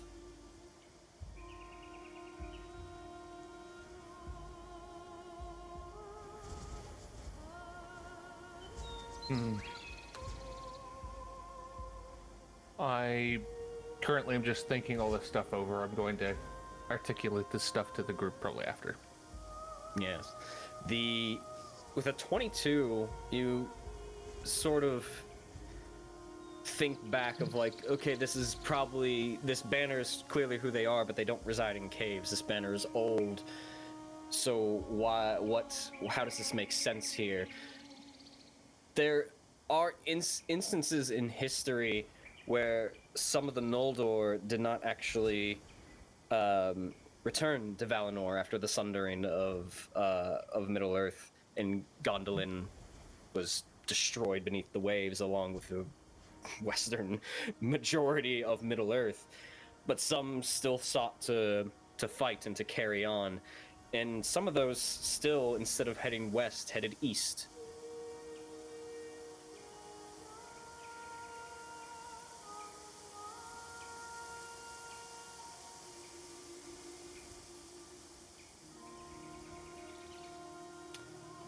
See the next one, the forest and the dunes with the caravans carrying drakes and stuff. Okay. A green space that has heavy air and water of dark and ominous sadness feel to it, though the visual of the land seems to be healthy and alive from the greenery. You can either give me a... No, I'll say just go ahead and give me a nature check. 14. 14. You're hard-pressed to fully pinpoint where this location may actually reside, but based on the description, you're more or less confident that this is a bog or a swamp of some sort.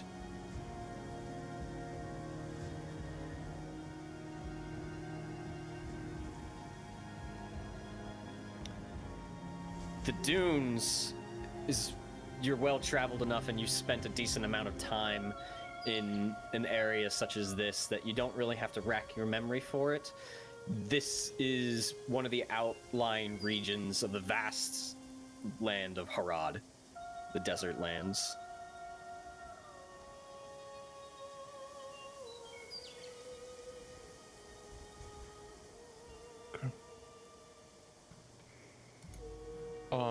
Would I know anything specific about the drakes? Is that just a commonality of that region? Go ahead and give me a shadow lore check. 24. Jeez, 24. It's nothing unique to the land. In fact, most of the drakes, to your knowledge, and even the dragons themselves, are pretty much set, gone, and dead. Some have went into hiding, but there's probably a handful that are maybe left. This is hard to say if this is a vision that is being poetic in and of itself, or if it's actually alluding that there may be a dragon in that area.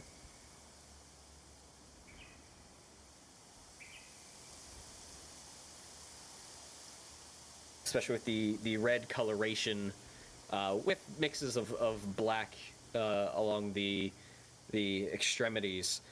The deep coloration doesn't seem to be natural to the region, but it could just be the fact that it's a young offspring and it hasn't fully come into its coloration of its scales.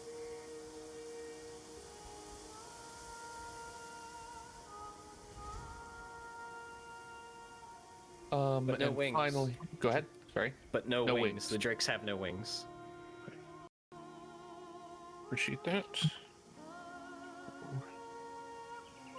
And then finally, lone dockyard with a man holding an object who threw that object unusually far. Go ahead and give me a lore check.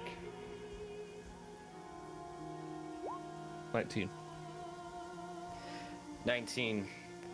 Though the description of the vision, and maybe it was more of a what was presented to Malvhor, seemed to lack a lot of surrounding and what may have actually transpired, but the story itself does seem to align with that of where's my notes? I just lost it. I had it in front of me and I lost it. There it is. Sorry. The story of Malvhor, who is one of the sons of Fëanor. And after the war and Morgoth was defeated, he had retrieved one of the Silmarils that Morgoth had claimed and threw it into the ocean. Say that last part again. He had reclaimed one of the Silmarils that Morgoth had. Just wanted to hear you say it good. And threw it into the ocean. What was his name? Malvhor. Yep. Malvhor. He's one of the sons of Fëanor.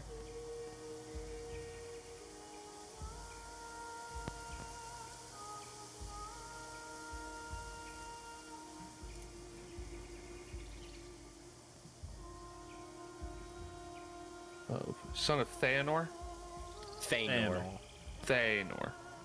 Sorry. With an if. Alright.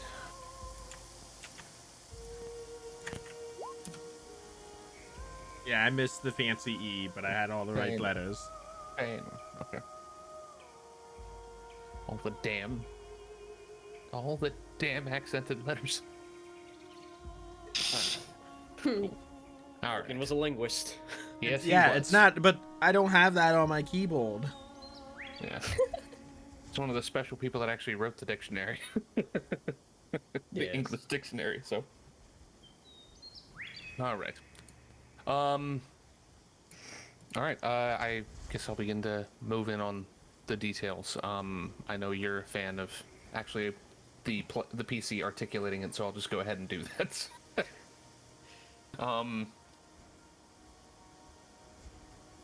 Malvhor? What you likely saw there with the banner, the hammer and anvil, is of the House of Gondolin. They fought some mighty creatures known as Balrogs. Have you heard this name before? Have you heard of this name before? I'm just going to say I've heard it. I've heard it once or twice, but I've never looked into it. And I'm making that up on the spot. And if the DM wants to correct me, he can. If you'd like, you can give a history or a shadow lore check.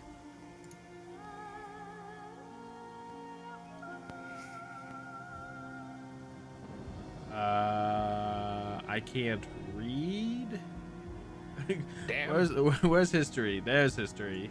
That's not good for lore. 15. There you go. I was just like, where's history in this list? Yeah, 15.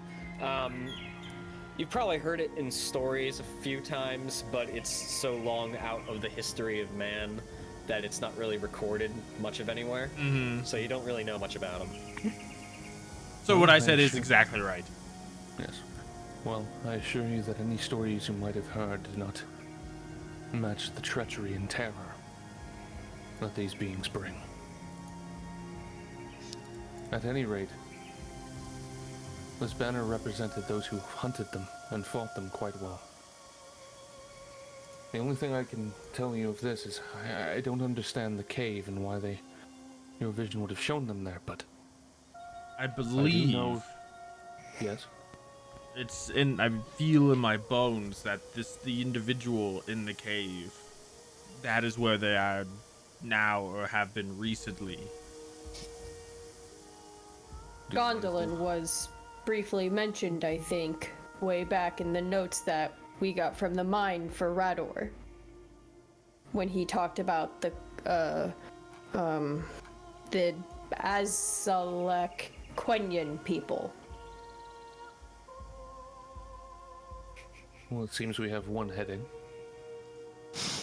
Which was actually something I was going to suggest, at least by going east instead of south. To try to get Mordu off our tail and not be predictable to him anymore. Well, you'll never know what we might find there, but given that this ancient group did fight Balrogs, who knows, we might find something of use there that can defeat this man, this shadow. As for the forest, this sad forest, as you say, all I can think of is some sort of swamp or bog. Sad forest. Sounds like a emoji or something. Sad tree. Forest is sad. Sad tree.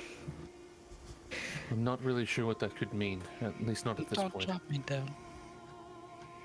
As far as the rolling dunes and caravans, that doesn't take too much to think about. We're talking about Harad. I'm sure some of you might have heard of it, yes? Yes. About the dragons themselves, these drakes, dragons without wings. Those haven't existed in a very long time. I'm not sure if your dream was just being illustrious or not, but we might have something of value there. That might relate to the brood that was mentioned in the one letter we confiscated. Brood? Yes. Something about the cat's eye and Mordu or being Mordu. involved in the area for someone's brood. Mordu appears to be breeding drakes.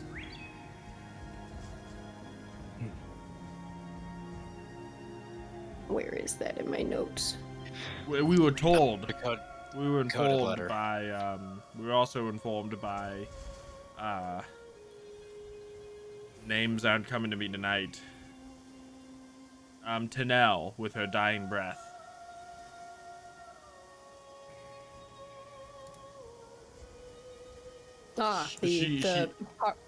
Sorry, go ahead. Tanel warned us of Mordu's drakes. The Harakir and the cat's eye.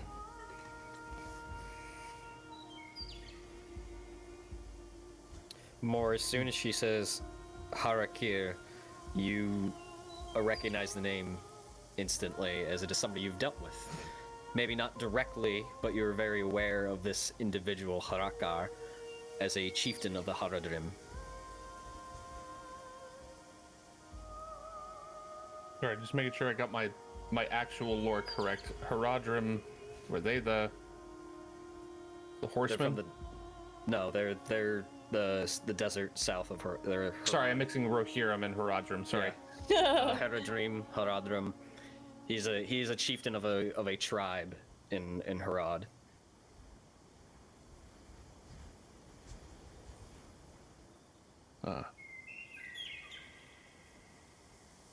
Harakar. Well, it seems we might have to deal with a chieftain there.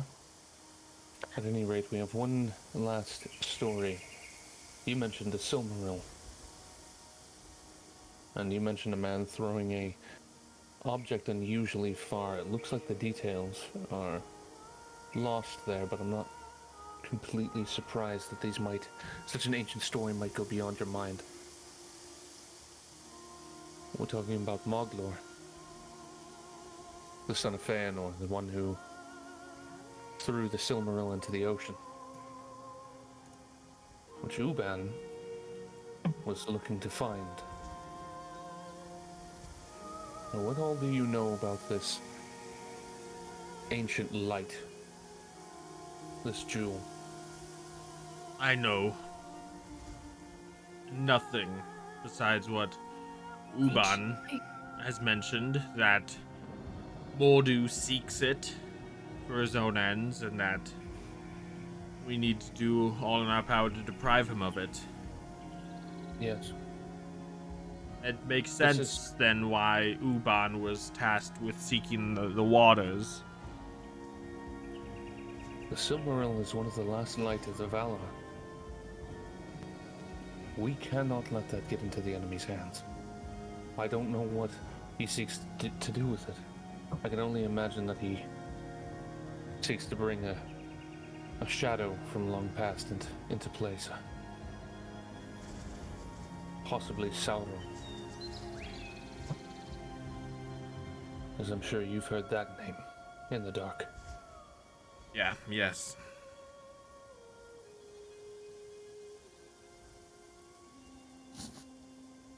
So we have Harad, and we have place to the east, these mines, the blue crystals. Vig, you mentioned them before. What were the names of this area? Of the people. I remember Azalak. Wait, no. The language that Rador read part of was Azalak Quenya, but he mentioned also the Avari. If those correlate with each other. Do I understand that you couldn't read the Exotic note? Quenya. Those all. Elvish is hard. It's being poetic with the word exile.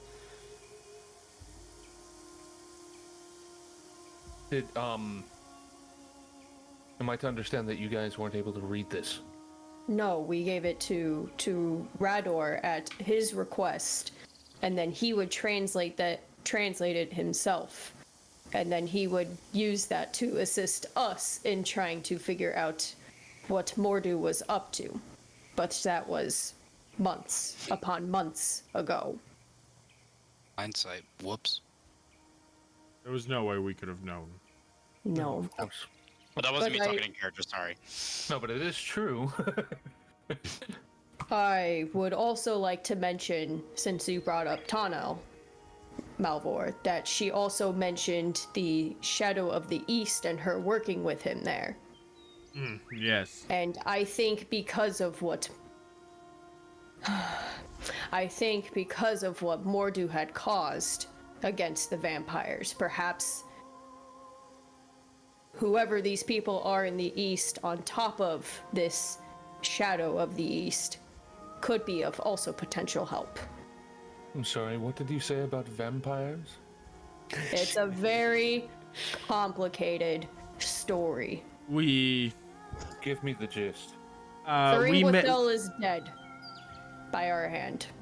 We may have kickstarted the end of the world by killing the head of the vampire order. And Mordu now has her blood. Mordu asked us to kill the head of the vampire order in return for lifting the curse off Merwin.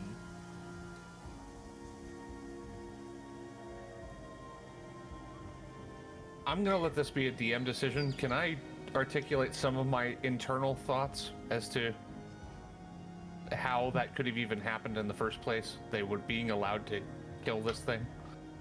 You can certainly articulate any internal thought that comes across. Okay. That wouldn't have happened without her allowing you to. Forgive She me, did. but you are not of that.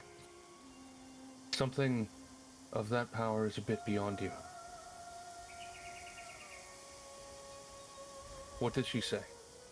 Oh, she did say that I believe it was something along the lines of doing whatever bidding it was for their master, correct?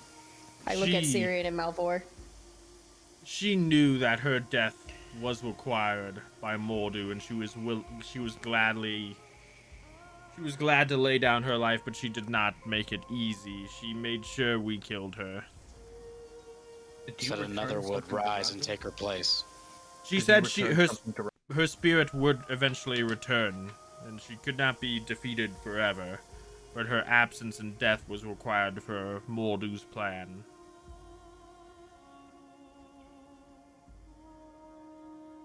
With the death of a vampire,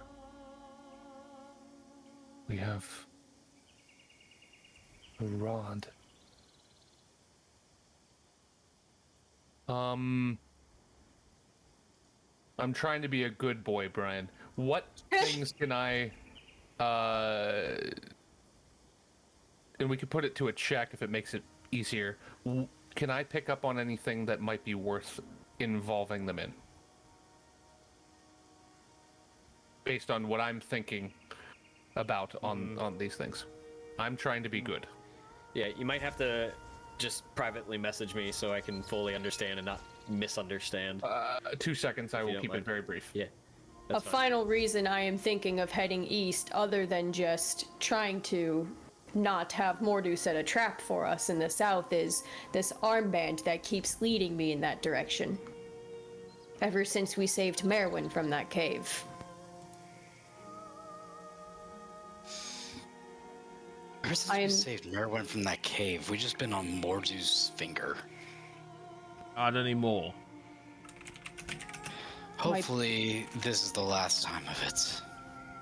My point being is, I think the armband I am wearing is leading to something also significant in that direction.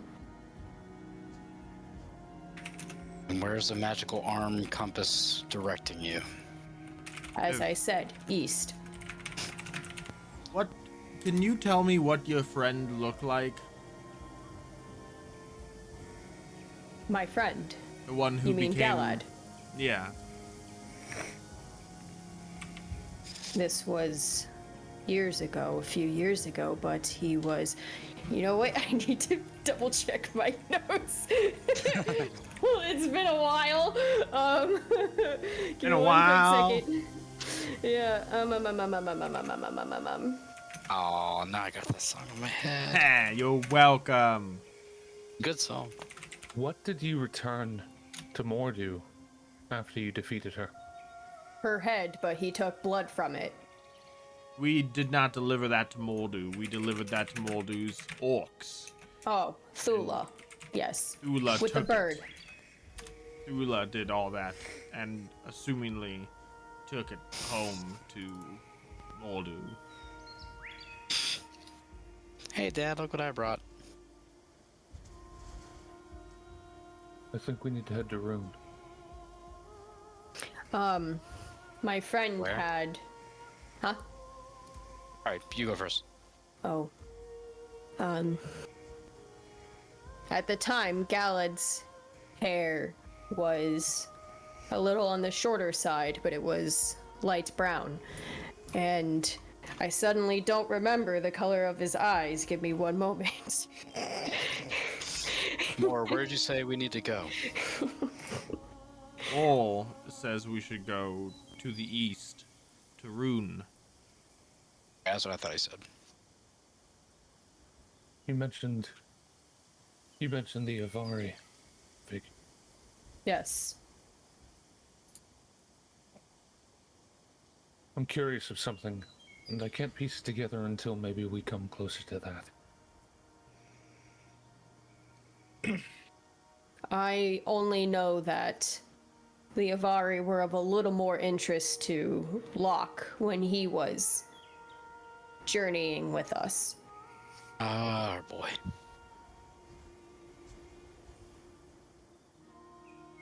I don't remember much more right at the moment, but there might have been a few more things about them from the very beginning of all of this when we first started working with Rador. Oh, wait. Back to that translation. There was actually a saying of sorts, a phrase used. Maybe you might know the translation. It piqued Brador or Mordu's interest. It was, okay, hold on. Let me go back to those notes. God damn it. You need to copy paste. Hold on. I'm sorry. I have like paragraphs of theories and facts and notes, and now all of a sudden I can't find it.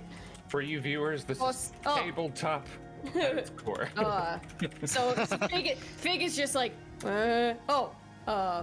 boss ob goth ob gith. Right? Did I say that right? Yeah, sounds like you said it right. Boss of GIF? More, you recognize the phrase as being spoken in black speech, so the tongue of the shadow. Boss of goth ob gith. I'll say... Go ahead. I'll say for the sake of things, that is... Black speech is not a language you are versed in. That being said, you might be able to translate it. Well, I do have a comprehend languages spell. Mm-hmm. So might I just go, oh, I pressed the button, I'm sorry. Oh no.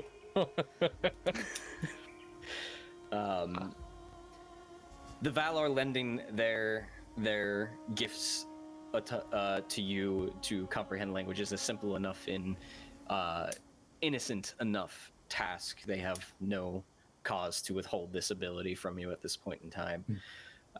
So you quickly say a brief incantation in Quenya, and in a moment you have Fig sort of repeat the phrase.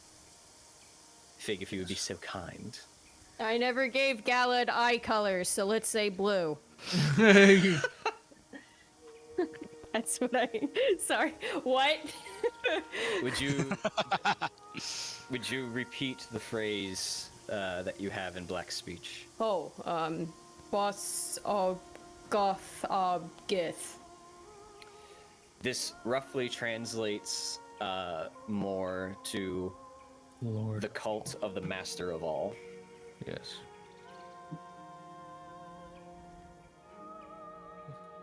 Cult of the Master of All.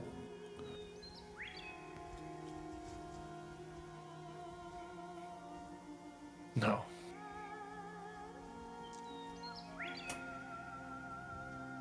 Regardless, Malvhor, I'm not sure if the person you see in your dream is the same as my friend.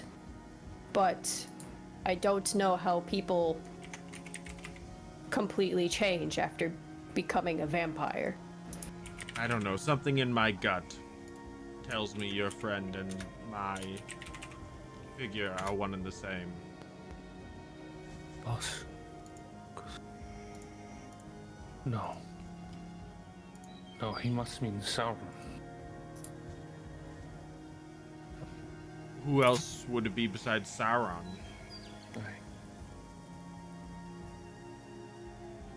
No one. It would be a foolish thought. Sauron, I imagine, is who he means to bring back, and I think killing the vampire was the first step to doing that. Is that the whole ritual process that when he was Rador he was talking about?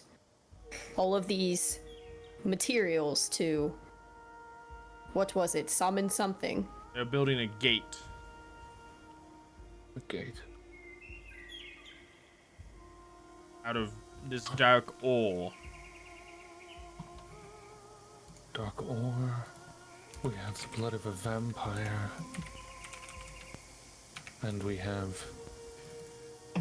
Mor's diving deep. He's going deep. We gotta be ready to pull him out so he doesn't drown. And it's Silmaril. Grab my hand! They must be looking to take a Silmaril. To bring back Sauron.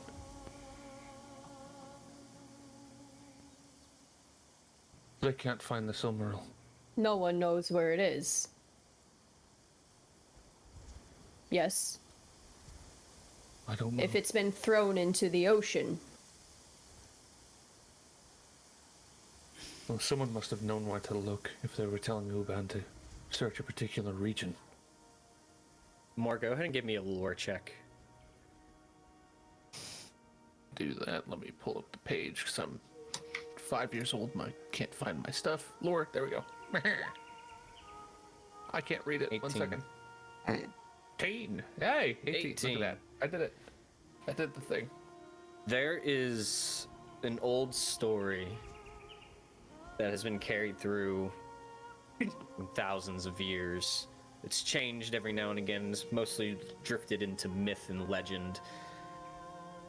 But there's word of a wandering minstrel who often speaks of such an event of a Silmaril being thrown into the ocean, or at least a jewel that was beyond understanding of how bright and how pure it was.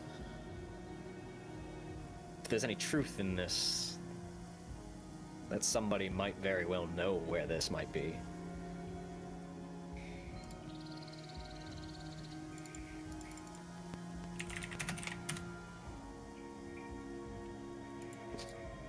Sorry. Lots of notes this session. Lots of lore.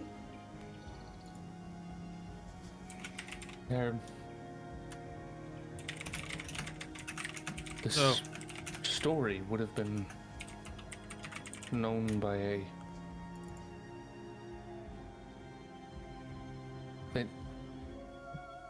the story would have been known to a minstrel of sorts, some troubadour who is passing the story about, but this is so ancient he couldn't have been around at that time.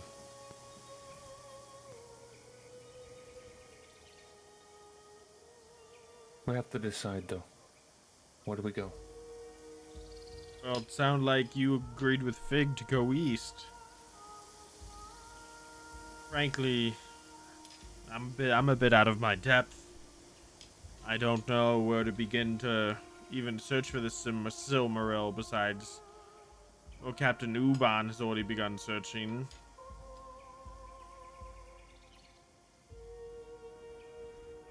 If we can... Sort of wish I didn't give that gold back, but that's alright. That's fine. We'll eventually have to make our way south. That's where they're searching for the Silmaril, so I imagine it's not, say, up north. And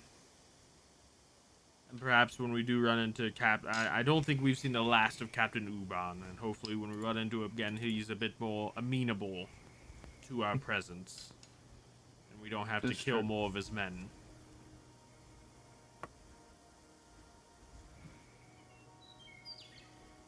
You have to tell us fully who you are first. I was beginning to wonder when you might grow curious. We probably should have started with that first, but many things have happened since, or we haven't been able to get answers. But I have many questions for you. Let's get to the getting to know you phase. I'm gonna pull out one of the wineskins that it got me and go like, we have plenty get to know about each other. Are you one of Arwendel's friends? Okay, good talk. I am sorry, Cirion. I'm not in the mood for pleasantries. Obviously.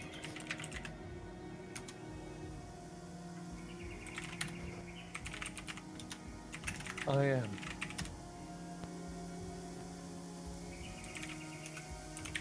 Then you are one of the blue ones Yavanna mentioned. Very astute of you, Vig. That is correct. You are wearing blue, right?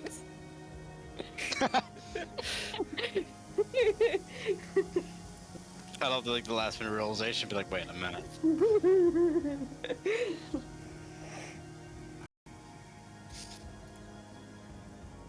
Yes. I am one of the blue wizards. My name is Marinata.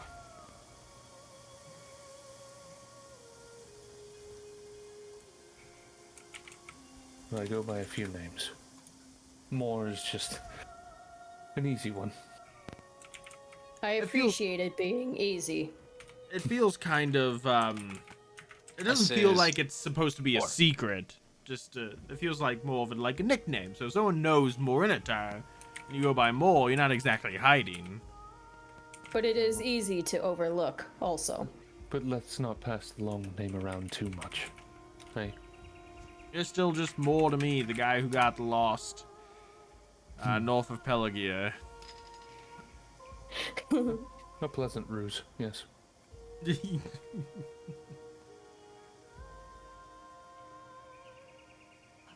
So you are also involved in stopping all of this, then? I've been involved in stopping this for a very long time. You were the closest I've ever come to being able to. So for that, I at least thank you.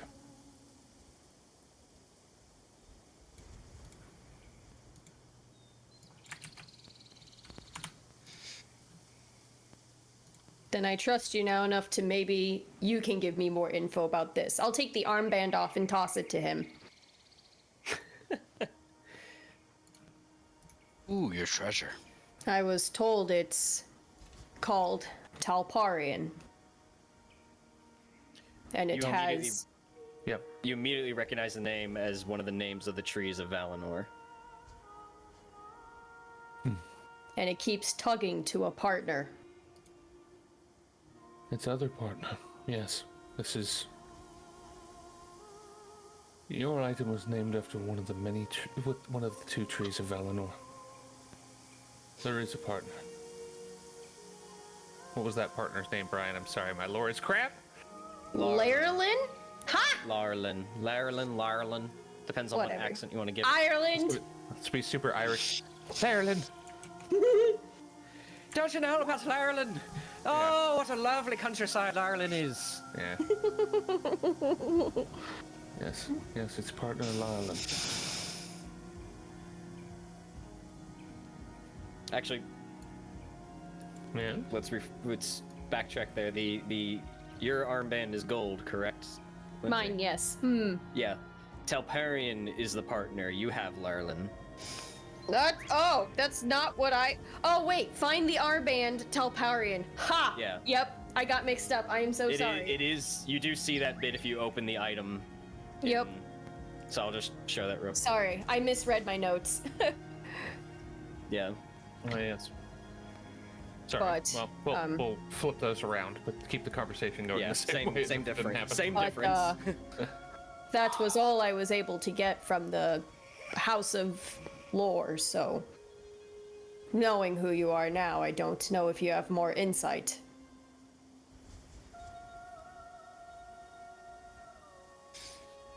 You can pretty much tell just by handling the item and looking at it that there's definitely elven craft in it. Yeah. And being familiar with that, it's not hard for you to ascertain certain things. That it was most likely made in Gondolin, among one of the many smiths there. Everything leads back to Gondolin. Yeah, I was starting to Everything pick up leads that- east! Yeah. And basically, the enchantment that resides in it, as it did represent the two trees, is that if they were to be separated and two people were to wear them at the same time, based on their relative distance from one another, the two would tug towards one another to try and find each other again. So that's just the enchantment on there, so it's meant to just be able to find each other. Mm.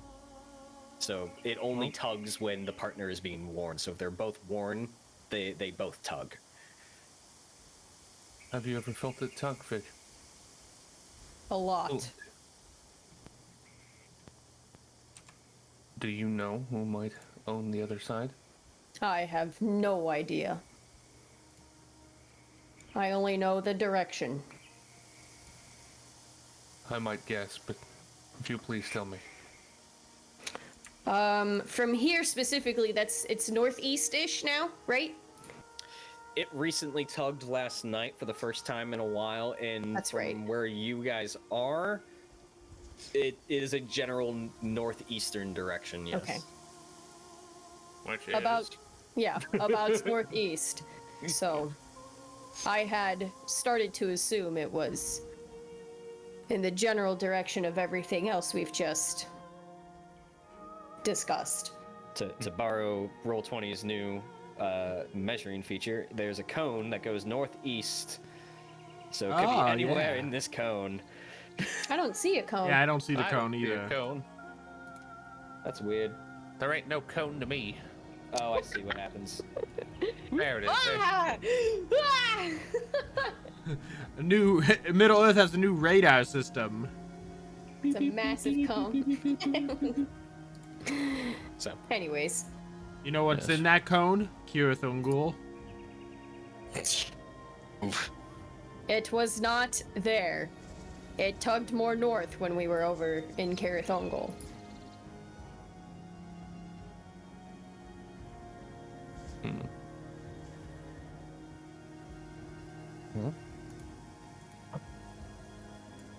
So it sounds like we're going east.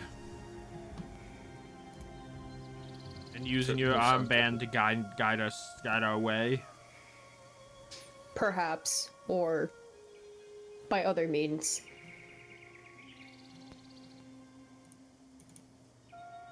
I would like to try to find the Shadow of the East first, if possible.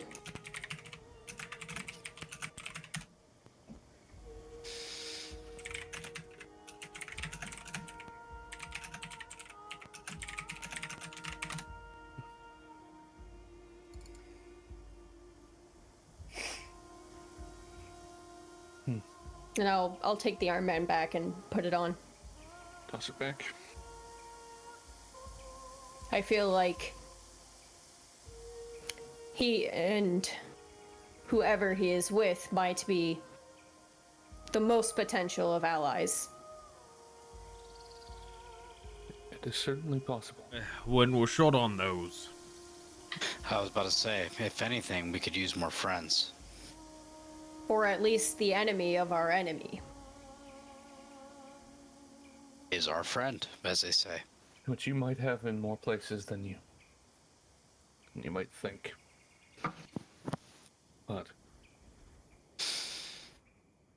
But I know the value for me is in either going south or going east. I will be going those directions either way. So, do what you must.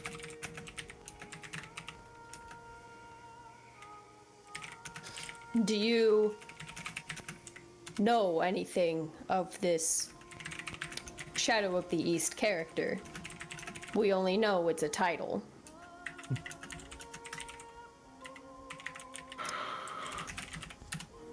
Well, we know they were bound to Tanel.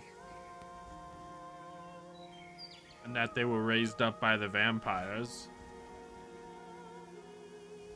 Being used by them, yes. I will say I can take you a certain distance east. But from there, I will leave you in another's hand. In another's hands. Whose? I feel like we just got to know each other more, and you're gonna be leaving us. Oh, this won't be the last time you see me, that's for sure.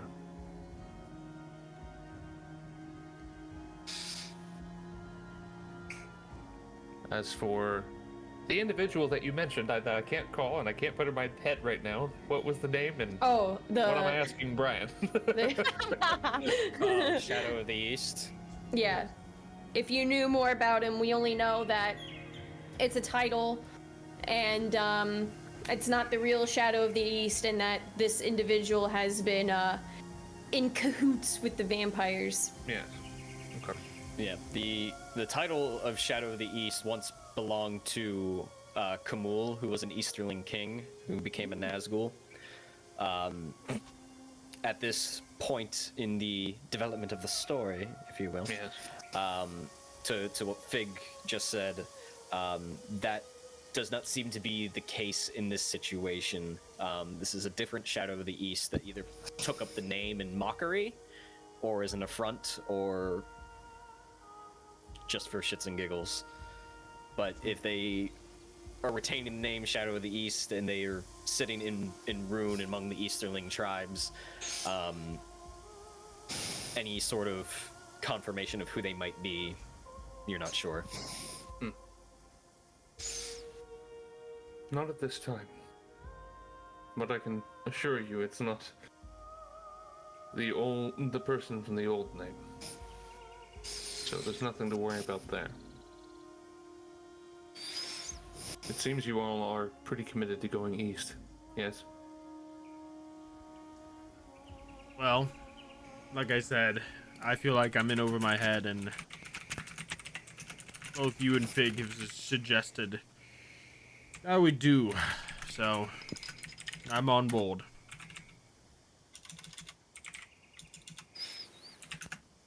I'm working through a lot right now. We all are.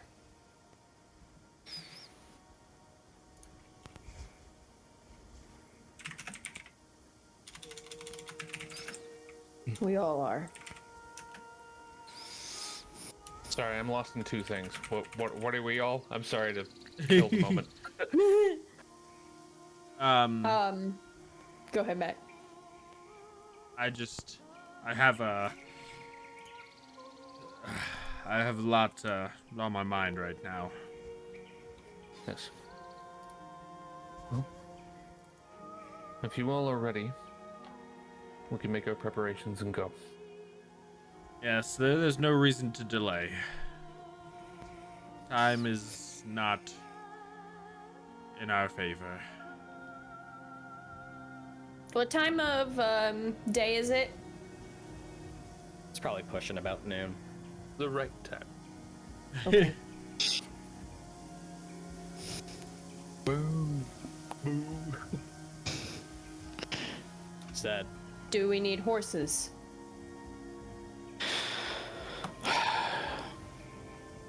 Here, maybe not, and transporting them may be an issue. I mean, we should just get our old 3 horses back. The travel would be easier that way, I would think. Yes. True. Well, let me get my cart so I can take my business with us. Yeah. But before we do that, I need to let off some steam. I'm gonna walk out of the barn. I'm gonna look for a pile of logs that Goldwyn and Laura have. I'm just gonna sit them upright and just start with my axe, just like cutting down a few. Give me 20 minutes. Easy enough. And then you start seeing the pent up rage and anger Fig has had the whole time and just letting it all out. There's probably times you think you see hair begin to grow across the arms and around the neck as she's really holding in that bear form in the rage. I was gonna say, I want to imagine I hear like a partial bear roar from the woods. Cirion, Moore, and Malvhor just kind of like hold each other just here, and he's like, ah. After she gets through like 15 of them, she comes back. Okay. All right. So it sounds like you are all going to head east. All right. Actually, let's all go to Lothlorien. I got a song about that. That was funny. Joel, do whatever you need to sort of gain control mentally over your current situation and deal with whatever internal voice might be speaking to you at this stage. You'll eventually come to the silent conclusion that it's time to start on the next path. 4 of you head out from Goldwinstead and start heading towards the stables inside the city proper to get what provisions you need and transportation to make life ever so somewhat easier in your journey to come. Changing your destination than what it was from this morning's, originally intending to row out to a corsair sloop and sail south to the port haven of Umbar, have now changed direction and sought to head east for the land of Rune, the land of the Easterlings and the Wayne Riders, a hostile and foreign land to you.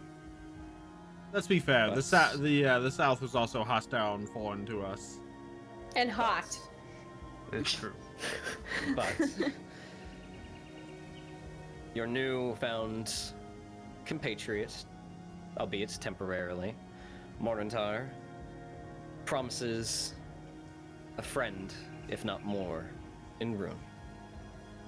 Now more. And and just a little bit in the letter that you received very early on when you recently fled Osgiliath, you call back to a phrase that now we know Awendel used, that you will find allies in the most unlikely of places. And that's where we're going to end tonight. Oh, man, I want to keep going. Oh, Peeling back layers. Peeling With back 2 episodes layers. of lore. This is good. A very lore-heavy Yes. episode is always necessary. Yes, you Okay. set out upon a journey, a very long journey Yes. for Rune. And you now have We some have sort of more to explore. some sort of You said the glimpse and potential understanding into Mordu's plan, his end goal. But we'll see what comes of it. As all of these little details you strung together. Look at you. Like, yeah, that's a lot. Look at you being a good DM. all it took is one NPC early on to be very cryptic and be like, God, just give me time, just give me time. Yeah. I'm cooking. I'm With cooking. no insight checks. Not a single one. I mean, I feel like we've done some and they've just been poor. I don't think so. That is it for us tonight. There is no stream Friday night or Saturday morning, as we will be preparing for our Extra Life 24-hour charity stream for Tabletop Appreciation Weekend. Right. That starts a new week. I'm still covering this week. Sunday starts a week.